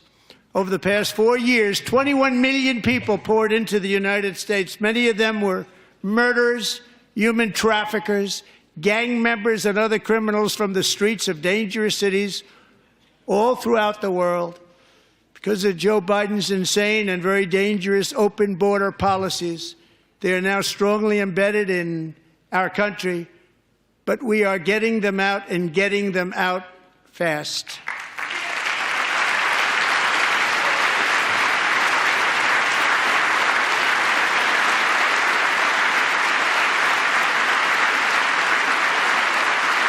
And I want to thank Tom Homan and Christy. I want to thank you and Paul of Border Patrol.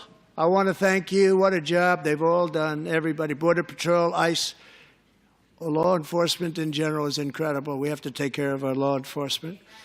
Have to.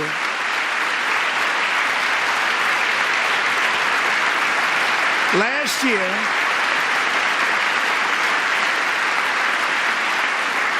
a brilliant 22-year-old nursing student named Laken Riley, the best in her class, admired by everybody, went out for a jog on the campus of the University of Georgia. That morning, Laken was viciously attacked, assaulted, beaten, brutalized, and horrifically murdered.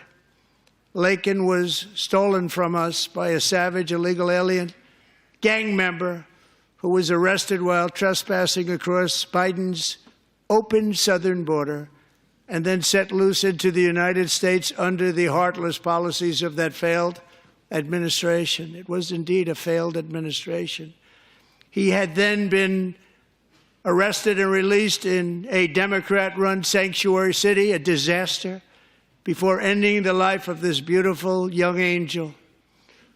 With us this evening are Laken's beloved mother, Allison, and her sister, Lauren.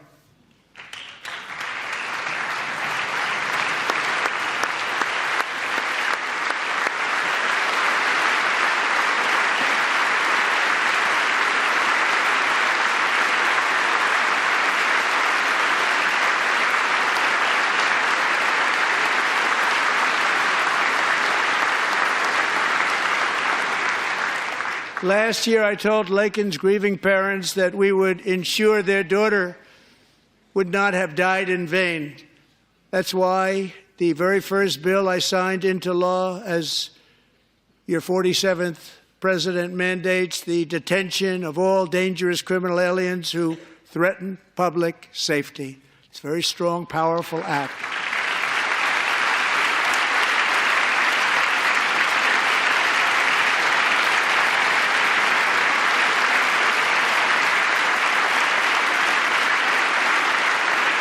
It's called the Laken-Riley Act. So Allison and Lauren, America will never, ever forget our beautiful Laken Hope Riley.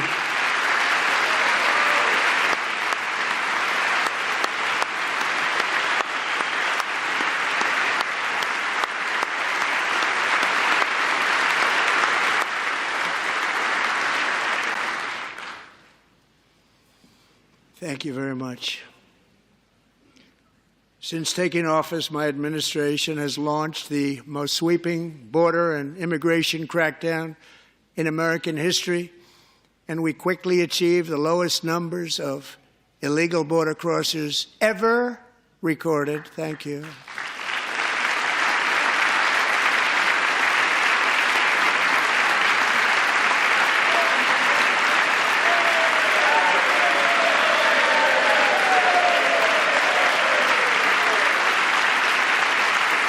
The media and our friends in the Democrat Party kept saying we needed new legislation, we must have legislation to secure the border. But it turned out that all we really needed was a new president.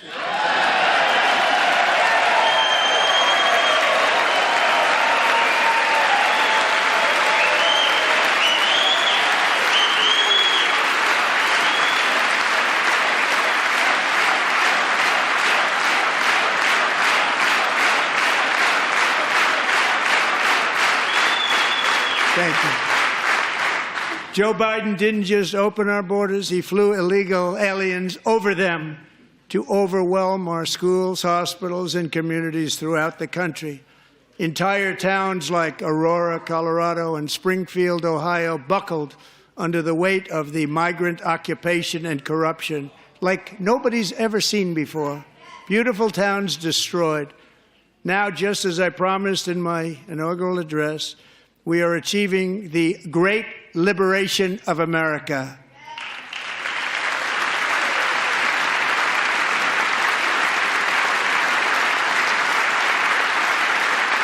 But there still is much work to be done. Here tonight is a woman I have gotten to know, Alexis Nungari from Houston. Wonderful woman. Last June, Alexis's 12-year-old daughter, her precious Jocelyn, walked to a nearby convenience store. She was kidnapped, tied up, assaulted for 2 hours under a bridge, and horrifically murdered. Arrested and charged with this heinous crime are 2 illegal alien monsters from Venezuela, released into America by the last administration through their ridiculous open border. The death of this beautiful 12-year-old girl and the agony of her mother and family touched our entire nation greatly. Alexis, I promised that we would always remember your daughter, your magnificent daughter, and earlier tonight I signed an order keeping my word to you. One thing I have learned about Jocelyn is that she loved animals so much. She loved nature. Across Galveston Bay, from where Jocelyn lived in Houston, you will find a magnificent national wildlife refuge, a pristine, peaceful, 34,000-acre sanctuary for all of God's creatures on the edge of the Gulf of America. Alexis, moments ago, I formally renamed that refuge in loving memory of your beautiful daughter, Jocelyn. So, Mr. Vice President, if you would, may I have the order?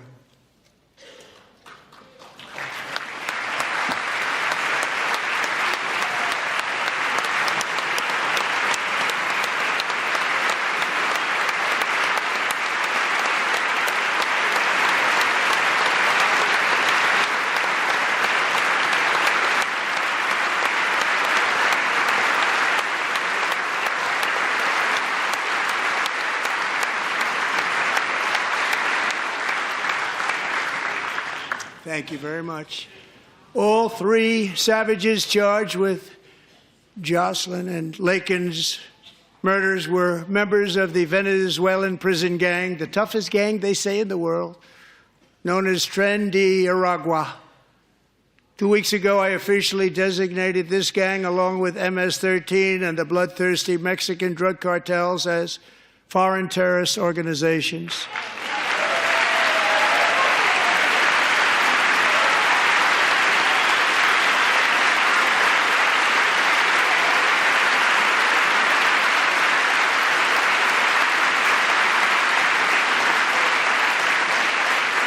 They are now officially in the same category as ISIS, and that's not good for them. Countless thousands of these terrorists were welcomed into the U.S. by the Biden administration. But now every last one will be rounded up and forcibly removed from our country, or, if they're too dangerous, put in jails, standing trial in this country, because we don't want them to come back ever. With us this evening is a warrior on the front lines of that battle, Border Patrol Agent Roberto Ortiz. Great guy.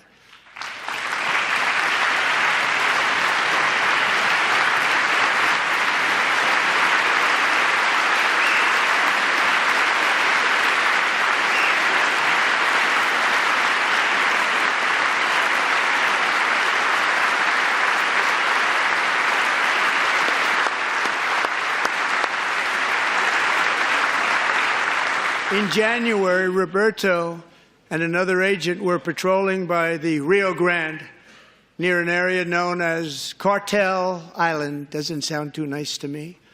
When heavily armed gunmen started shooting at them, Roberto saw that his partner was totally exposed, at great danger, and he leapt into action, returning fire and providing crucial seconds for his fellow agent to seek safety, just barely. I have some of the prints of that event, and it was not good. Agent Ortiz, we salute you for your great courage and for your line of fire that you took and for the bravery that you showed. We honor you, and we will always honor you. Thank you, Roberto, very much.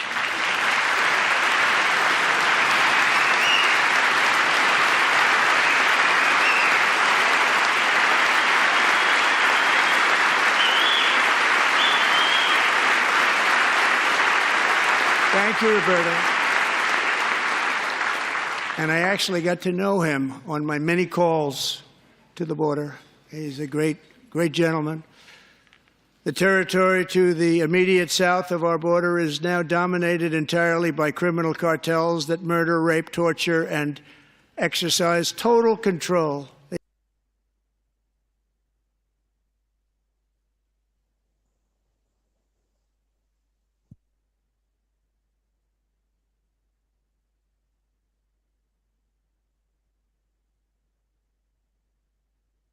You got us? And Becca? Yeah, I'm here. Can you hear me? I can hear you. So what do you think? I mean, it just is so amazing to me that so little of this is actually connected to regular people's lives, right? Absolutely. I mean, you think of like what matters to you when you wake up every day. It's the quality of my kids' schools. It's how much am I paying, for groceries. It's do I have a good job? Is my neighborhood safe? Like, what is Right. like 5% of the speech been about stuff that like matters to regular people? Yeah, I would say at most 5%, right? So what's he done? He's demonized immigrants again, rambled like a grandpa, lied about his fake tax cuts, bragged about his devastating tariffs, whined about being bullied online. Like the chief bullier of all time is whining about being bullied online. It's shocking. He is not talking about what our constituents want to hear about. How are we as government going to help them make their lives what they want for themselves, for their kids, for their grandkids? None of that. None of that. No, I think we still don't have Aquila, unfortunately. So, no, and you're right. Listen, I mean, so much of his shtick is victimization Yes. and scapegoating, right? So, he has this long section of the bill talking about the threat of transgender kids, which is not real. Obviously, he's going to try to convince folks that the biggest threat to the nation is immigrants who are coming to America to seek a better life. And then he just pretends that we're in the middle of this comeback, which is like the wildest part of it, because people know we aren't. I mean, people literally people know that prices are going up, not down. The stock market is literally crashing as we speak. People's 401ks are being obliterated. When you do consumer confidence reports, they're telling you they are going to buy less in the next 6 months. Like, they're telling you we're not in a comeback. That's right. These are not happy days. No, these are not. These are not happy days. So no, and just. Chris, did you think he was going to talk about trans mice? Did you think that was? Did you think that was going to be part of this speech? I missed that. Yes, that was. No, it is. Okay, I've changed my microphone. You're in. There we go. So it doesn't sound as good, but thank you for bearing with me. Yeah, the transgender mice thing it's just absolutely next level nuts. Doesn't make any sense. I think that thankfully we still have people rocking with us in the chat, because this is not a great speech. It's not a great speech. Oh no, they're applauding Kash Patel. We have to get back to that. Okay, well, while I have you all, moveon.org/ oh my gosh, what is our call out? Somebody's sending it to me. The speech was so boring. You're off your game. Please, we have to fight back against this. Thank you again both for checking in. I guess we're gonna go back to this. I don't think we have a sense of when it's ending. When is the part where he's going to do the long explanation of the Medicaid cuts, right? When's the 20 minutes of the speech where he explains how they're going to cut $880 billion out of Medicaid, and how many seniors are going to be kicked out of nursing homes, how many people are going to lose their health insurance, how many hospitals are going to close? We're just waiting for that portion of the speech, right? Where he does the Medicaid, the preview of the devastation of our healthcare system, right? That part, we're going to see that part, right? Oh, I think that would require him telling the truth. I don't think that's going to happen, Chris. Yeah. I don't see it coming. I won't hold my breath. Okay. Yeah, same. I don't think he's going to tell the truth at any point.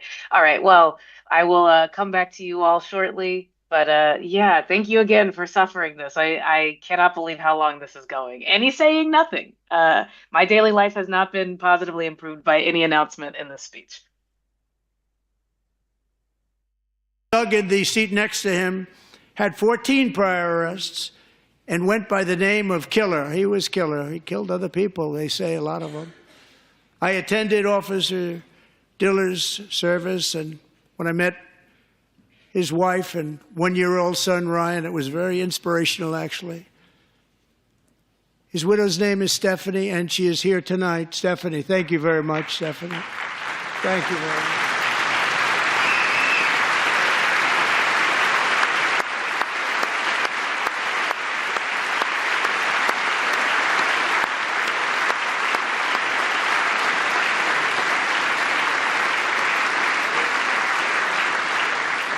Stephanie, we're going to make sure that Ryan knows his dad was a true hero, New York's finest, and we're going to get these cold-blooded killers and repeat offenders off our streets, and we're going to do it fast.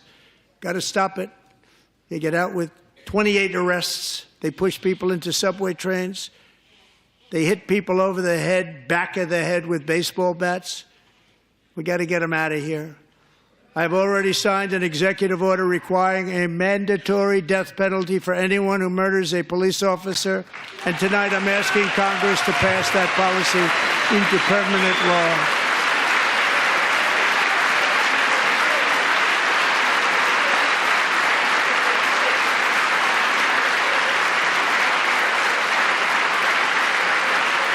I'm also asking for a new crime bill getting tough on repeat offenders while enhancing protections for America's police officers so they can do their jobs without fear of their lives being totally destroyed. They don't want to be killed.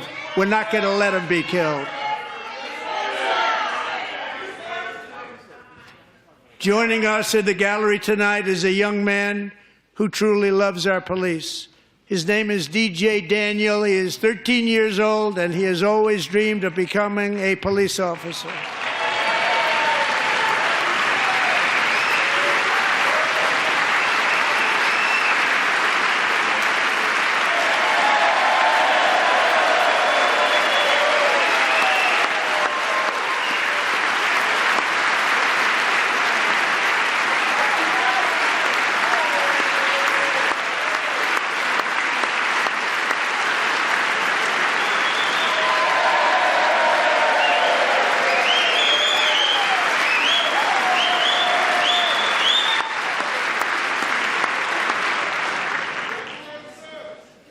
But in 2018, DJ was diagnosed with brain cancer. The doctors gave him 5 months at most to live. That was more than 6 years ago.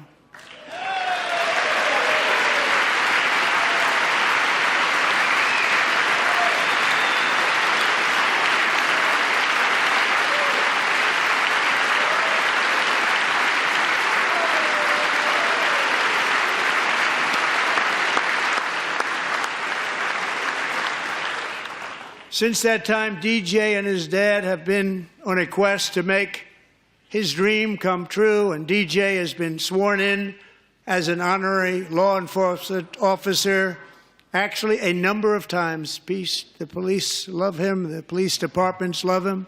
And tonight, DJ, we're going to do you the biggest honor of them all. I am asking our new Secret Service Director, Sean Curran, to officially make you an agent of the United States Secret Service.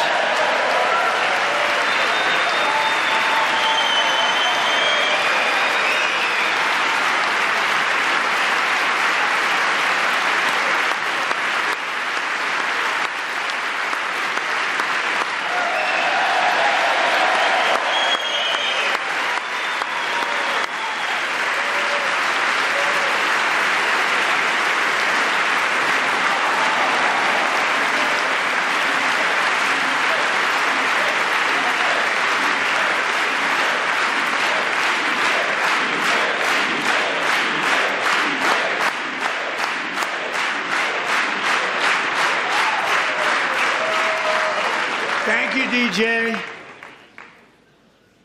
DJ's doctors believe his cancer likely came from a chemical he was exposed to when he was younger. Since 1975, rates of child cancer have increased by more than 40%. Reversing this trend is one of the top priorities for our new presidential commission to make America healthy again, chaired by our new Secretary of Health and Human Services, Robert F. Kennedy, Jr.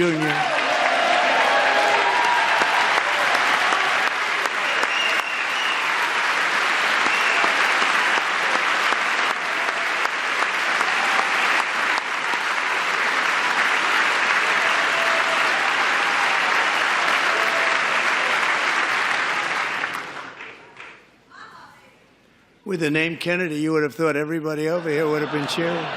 How quickly they forget. Our goal is to get toxins out of our environment, poisons out of our food supply, and keep our children healthy and strong. As an example, not long ago, and you can't even believe these numbers, 1 in 10,000 children had autism, 1 in 10,000. And now it's 1 in 36. There's something wrong. 1 in 36. Think of that. So we're going to find out what it is, and there's nobody better than Bobby and all of the people that are working with you. You have the best to figure out what is going on. Okay, Bobby? Good luck. It's a very important job. Thank you.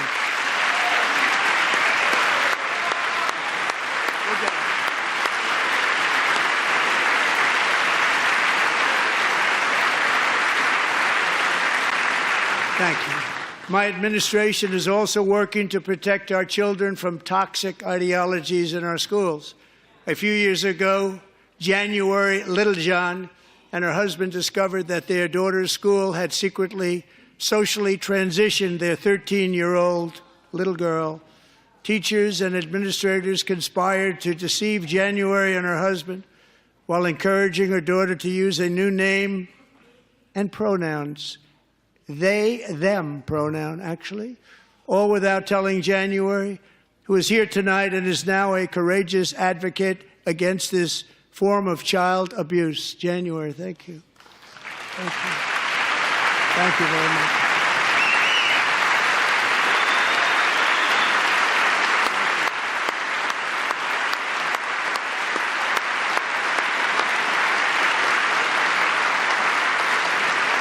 Thank you. Stories like this are why, shortly after taking office, I signed an executive order banning public schools from indoctrinating our children with transgender ideology.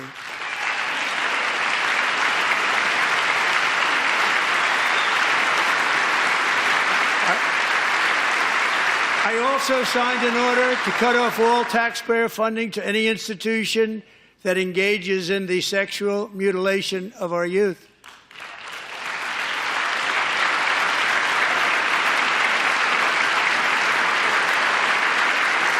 And now I want Congress to pass a bill permanently banning and criminalizing sex changes on children and forever ending the lie that any child is trapped in the wrong body. This is a big lie.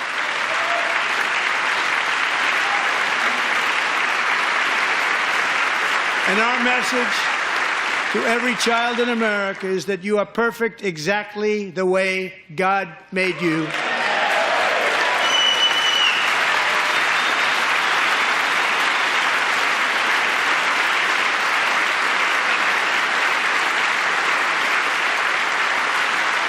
Because we're getting wokeness out of our schools and out of our military, and it's already out, and it's out of our society. We don't want it. Wokeness is trouble. Wokeness is bad. It's gone. It's gone. And we feel so much better for it, don't we? Don't we feel better? Our service members won't be activists and ideologues. They will be fighters and warriors. They will fight for our country. And Pete, congratulations. Secretary of Defense, congratulations.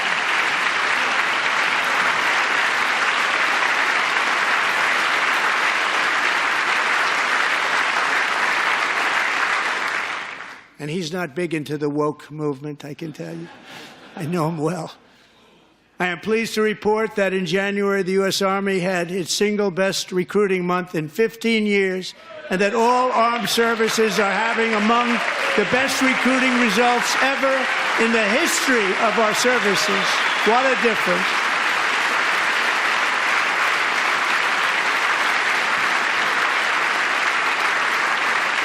And you know, it was just a few months ago where the results were exactly the opposite. We couldn't recruit anywhere. We couldn't recruit.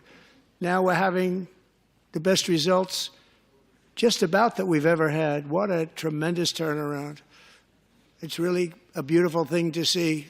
People love our country again. It's very simple. They love our country, and they love being in our military again. So it's a great thing, and thank you very much. Great job. Thank you.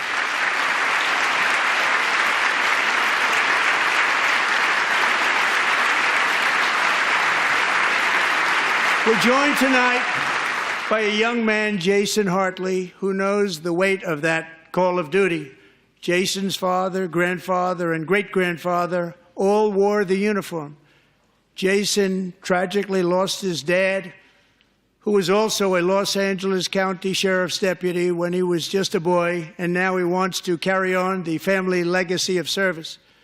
Jason is a senior in high school, a six-letter varsity athlete, a really good athlete, they say, a brilliant student with a 4.46, that's good, GPA. And his greatest dream is to attend the U.S. Military Academy at West Point.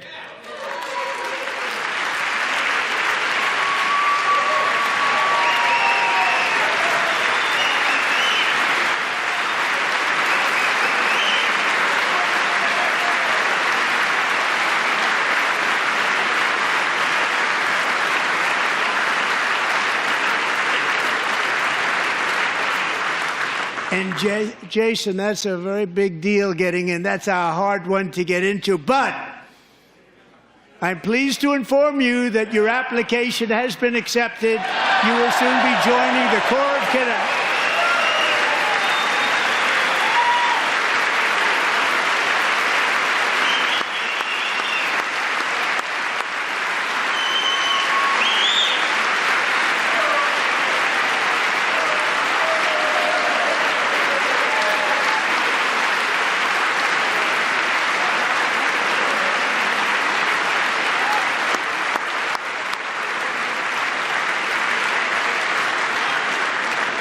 Thank you.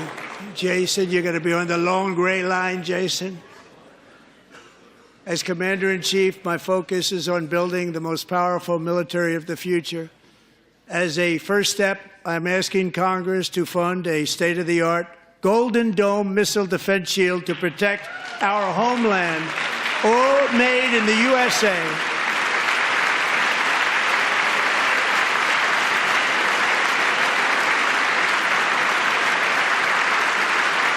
And Ronald Reagan wanted to do it long ago, but the technology just wasn't there, not even close. But now we have the technology. It's incredible, actually. And other places, they have it. Israel has it. Other places have it. And the United States should have it too, right, Tim, right? They should have it too. So I want to thank you. But it's a very, very important. This is a very dangerous world. We should have it. We want to be protected, and we're going to protect our citizens like never before. To boost our defense industrial base, we are also going to resurrect the American shipbuilding industry, including commercial shipbuilding and military shipbuilding.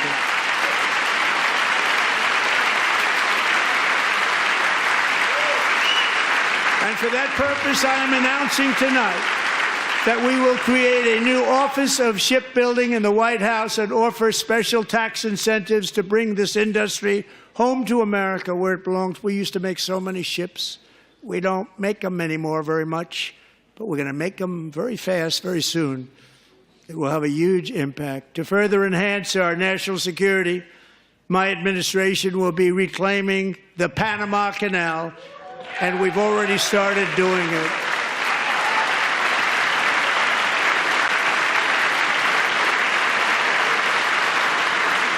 Just today, a large American company announced they are buying both ports around the Panama Canal and lots of other things having to do with the Panama Canal and a couple of other canals.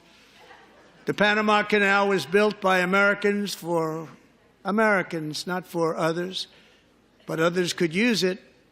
But it was built at tremendous cost of American blood and treasure. 38,000 workers died building the Panama Canal. They died of malaria. They died of snake bites and mosquitoes. Not a nice place to work. They paid them very highly to go there, knowing there was a 25% chance that they would die. The most expensive project also that was ever built in our country's history, if you bring it up to modern day costs. It was given away by the Carter administration for $1. But that agreement has been violated very severely. We didn't Hate to interrupt in the middle of this very rousing speech about people dying from mosquitoes, but just wanted to check in and say we are 5 volunteers away from getting more people on the phone banking. So please moveon.org/stop the cuts. 600 is a lot of people, y'all. That's a lot of calls. That's excellent. Thank you for watching Calling BS. All right, so how are you all feeling right now? So we got Senator Chris Murphy, we've got Representative Becca Balint. Yeah, how are we feeling right now? I like you cut away right at the key moment. Like I want to know the end of the story. Like, did the Marco canal get Rubio built? looks Like miserable. what happened? That's a really compelling story. There were mosquitoes and people dying, and it was like what like Yeah. like What's the end of resolution? that story? Yeah. I'm hoping they got some off or some bug spray. None of this makes any sense. I also think that, some sort of military intervention in Panama being alluded to is not a popular thought. Like, this is a man who thinks he's killing it right now on stage. It doesn't read that way. How are you feeling, Representative Balint? Well, I'm disgusted. The section of the speech, I knew he would attack trans kids. I knew he would. He always does. He attacks trans Americans. Kids will die because of what he is pushing right now. And, I just want to say to all of the folks who may be watching, who are deeply concerned about the trans community, the safety of your kids, making sure they get the health care they need and deserve. People like me and like Chris, we're going to do everything that we can to push back on this, but he will literally contribute to kids dying. Yeah. That is how callous and how sick he is. And it is just shocking to watch them all rise to their feet and clap. It's heartbreaking, and it makes me so angry. Yeah. I agree. This nation isn't as mean as he thinks it is. Exactly. Right. I mean, he thinks this is a mean country, a mean-spirited country, right? That looks at vulnerable kids and, and sees a need to bully and shame them to make folks feel bigger and better about themselves. That's not who this country is. I mean, that last thing about the Panama Canal, it's like a joke, but it's also not, right? I mean, because this could be super dangerous. That has nothing to do with our national security, right? I mean, the United States is not safer if we own the Panama Canal.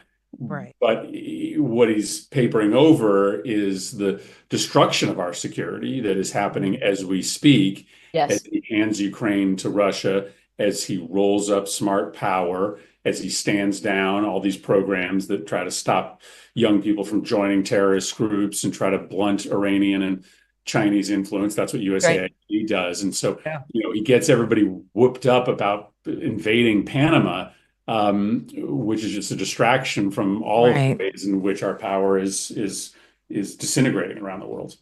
100%. And not something any of us voted on, right? Like, regardless of if you're a Republican and if you're here in a Republican high, but if you did vote for this, there at no point were people calling for this. This is not a popular this is just a thing that he is now saying. Well, we're about to close out. I mean, who knows how much longer this will go, but I appreciate you all both taking the time. But I want to ask, I want to ask two questions. The first being, like, what can people do to channel their feelings right now? Like, I know people are just now joining. Some people, have left and come back. But if you could just give them one assignment to do this week, because this is going to be dominating the news cycle. We're going to hear these terrible remarks on repeat. What can people be doing? Mm-hmm. So I always start with that knowledge is power.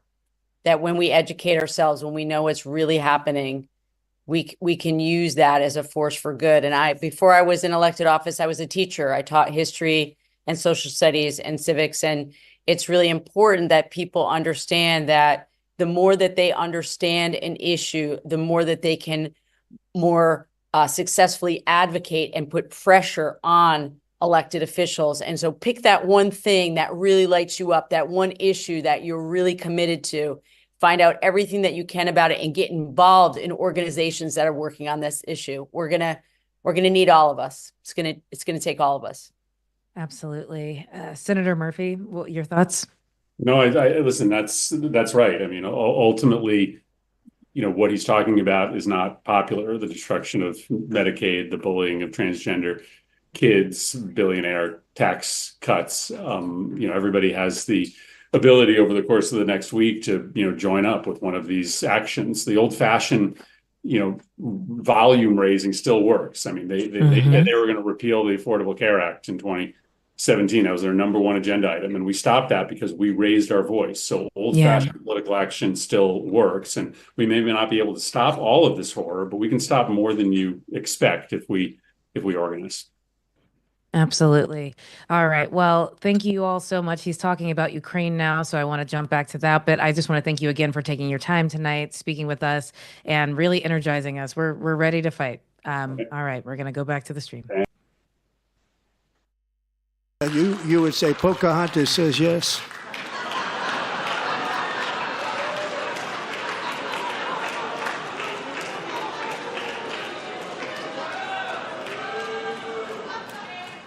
$2,000 people are being killed every single week. More than that. They're Russian young people. They're Ukrainian young people. They're not Americans, but I want it to stop. Meanwhile, Europe has sadly spent more money buying Russian oil and gas than they have spent on defending Ukraine, by far. Think of that. They've spent more buying Russian oil and gas than they have defending. And we've spent perhaps $350 billion, like taking candy from a baby. That's what happened. And they've spent $100 billion. What a difference that is. And we have an ocean separating us, and they don't. But we're getting along very well with them, and lots of good things are happening. Biden has authorized more money in this fight than Europe has spent, by billions and billions of dollars. It's hard to believe that they wouldn't have stopped it and said, at some point, come on, let's equalize. You got to be equal to us. But that didn't happen. Earlier today, I received an important letter from President Zelensky of Ukraine. The letter reads, Ukraine is ready to come to the negotiating table as soon as possible to bring lasting peace closer. Nobody wants peace more than the Ukrainians, he said. My team and I stand ready to work under President Trump's strong leadership to get a peace that lasts. We do really value how much America has done to help Ukraine maintain its sovereignty and independence. Regarding the agreement on minerals and security, Ukraine is ready to sign it at any time that is convenient for you. I appreciate that he sent this letter, just got it a little while ago. Simultaneously, we've had serious discussions with Russia and have received strong signals that they are ready for peace. Wouldn't that be beautiful? Wouldn't that be beautiful?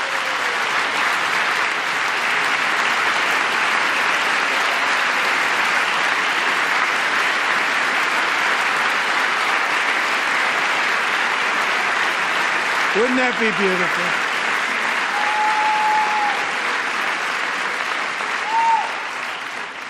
It's time to stop this madness. It's time to halt the killing. It's time to end this senseless war. If you want to end wars, you have to talk to both sides. Nearly 4 years ago, amid rising tensions, a history teacher named Mark Fogel was detained in Russia and sentenced to 14 years in a penal colony. Rough stuff. The previous administration barely lifted a finger to help him. They knew he was innocent, but they had no idea where to begin. But last summer, I promised his 95-year-old mother, Malphine, that we would bring her boy safely back home. After 22 days in office, I did just that, and they are here tonight.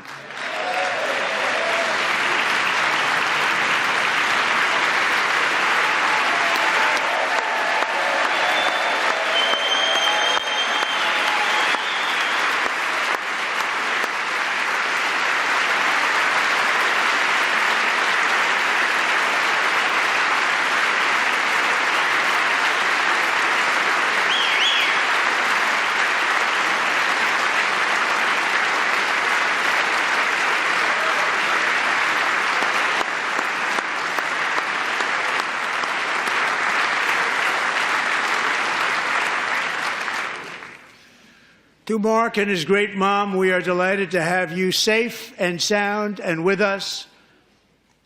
As fate would have it, Mark Fogel was born in a small rural town in Butler, Pennsylvania. Have you heard of it?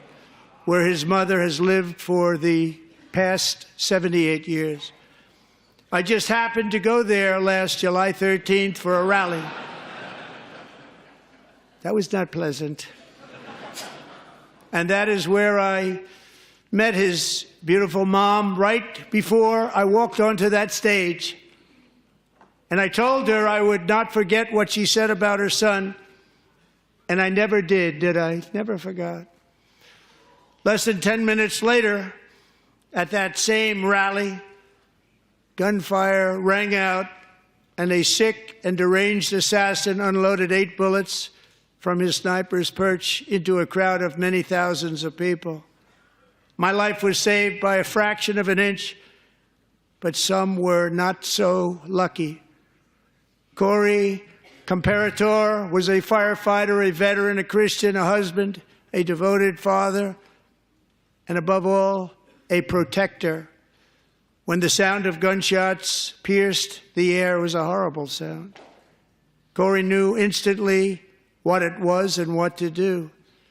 He threw himself on top of his wife and daughters and shielded them from the bullets with his own body. Corey was hit really hard. You know the story from there. He sacrificed his life to save theirs. Two others, very fine people, were also seriously hit.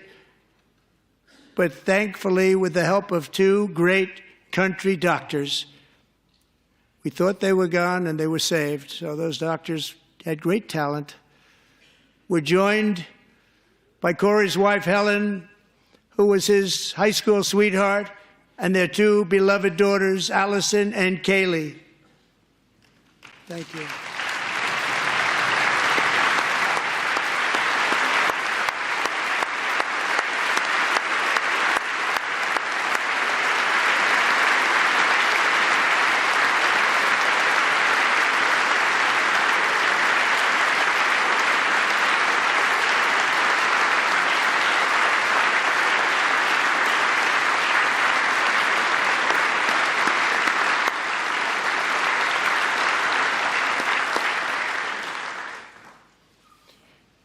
To Helen, Allison, and Kaylee, Corey is looking down on his three beautiful ladies right now, and he is cheering you on. He loves you.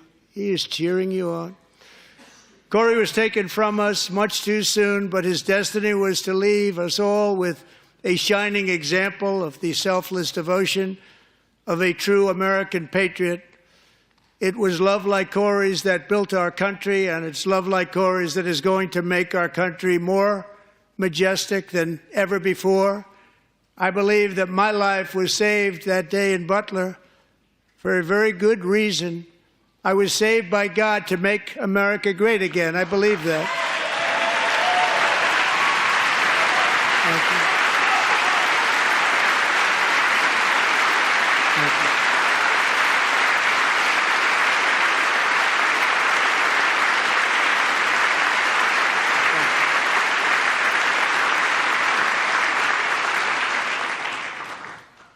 Thank you very much. From the patriots of Lexington and Concord to the heroes of Gettysburg and Normandy, from the warriors who crossed the Delaware to the trailblazers who climbed the Rockies, and from the legends who soared at Kitty Hawk to the astronauts who touched the moon, Americans have always been the people who defied all odds, transcended all dangers, made the most extraordinary sacrifices, and did whatever it took to defend our children, our country, and our freedom.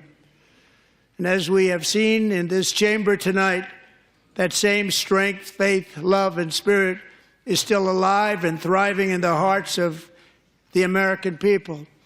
Despite the best efforts of those who would try to censor us, silence us, break us, destroy us, Americans are today a proud, free, sovereign, and independent nation that will always be free, and we will fight for it till death. We will never let anything happen to our beloved country, because we are a country of doers, dreamers, fighters, and survivors.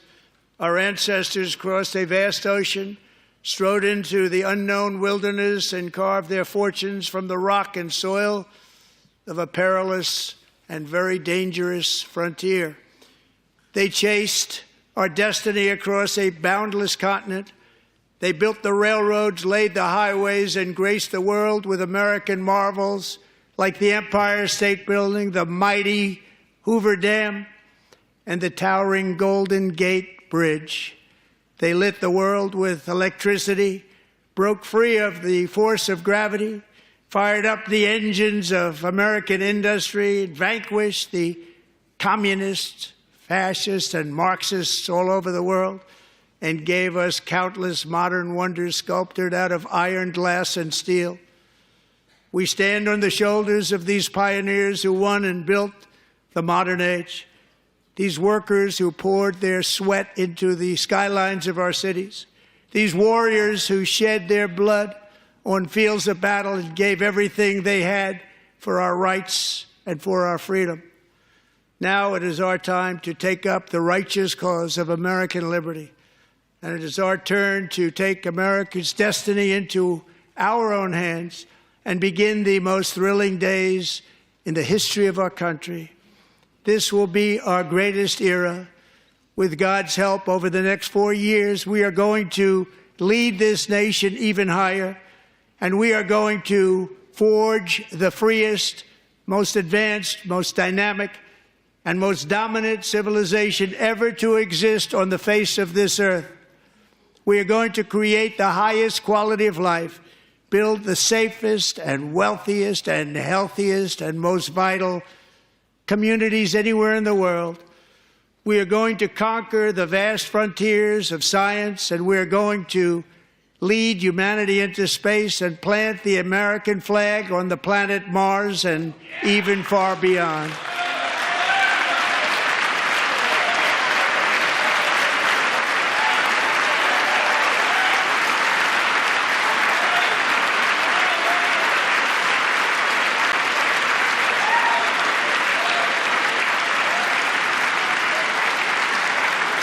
And through it all, we are going to rediscover the unstoppable power of the American spirit.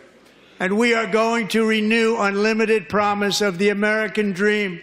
Every single day, we will stand up and we will fight, fight, fight for the country our citizens believe in and for the country our people deserve.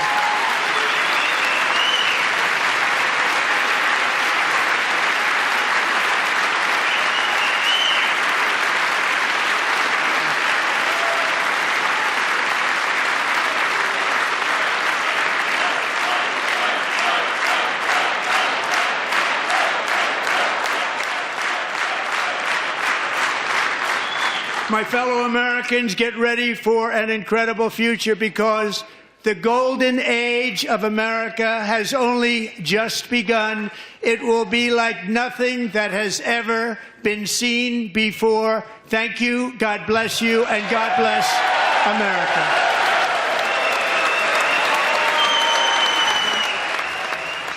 President Trump touting what he called the swift and unrelenting action taken by his administration these last 6 weeks, saying his administration is just getting started.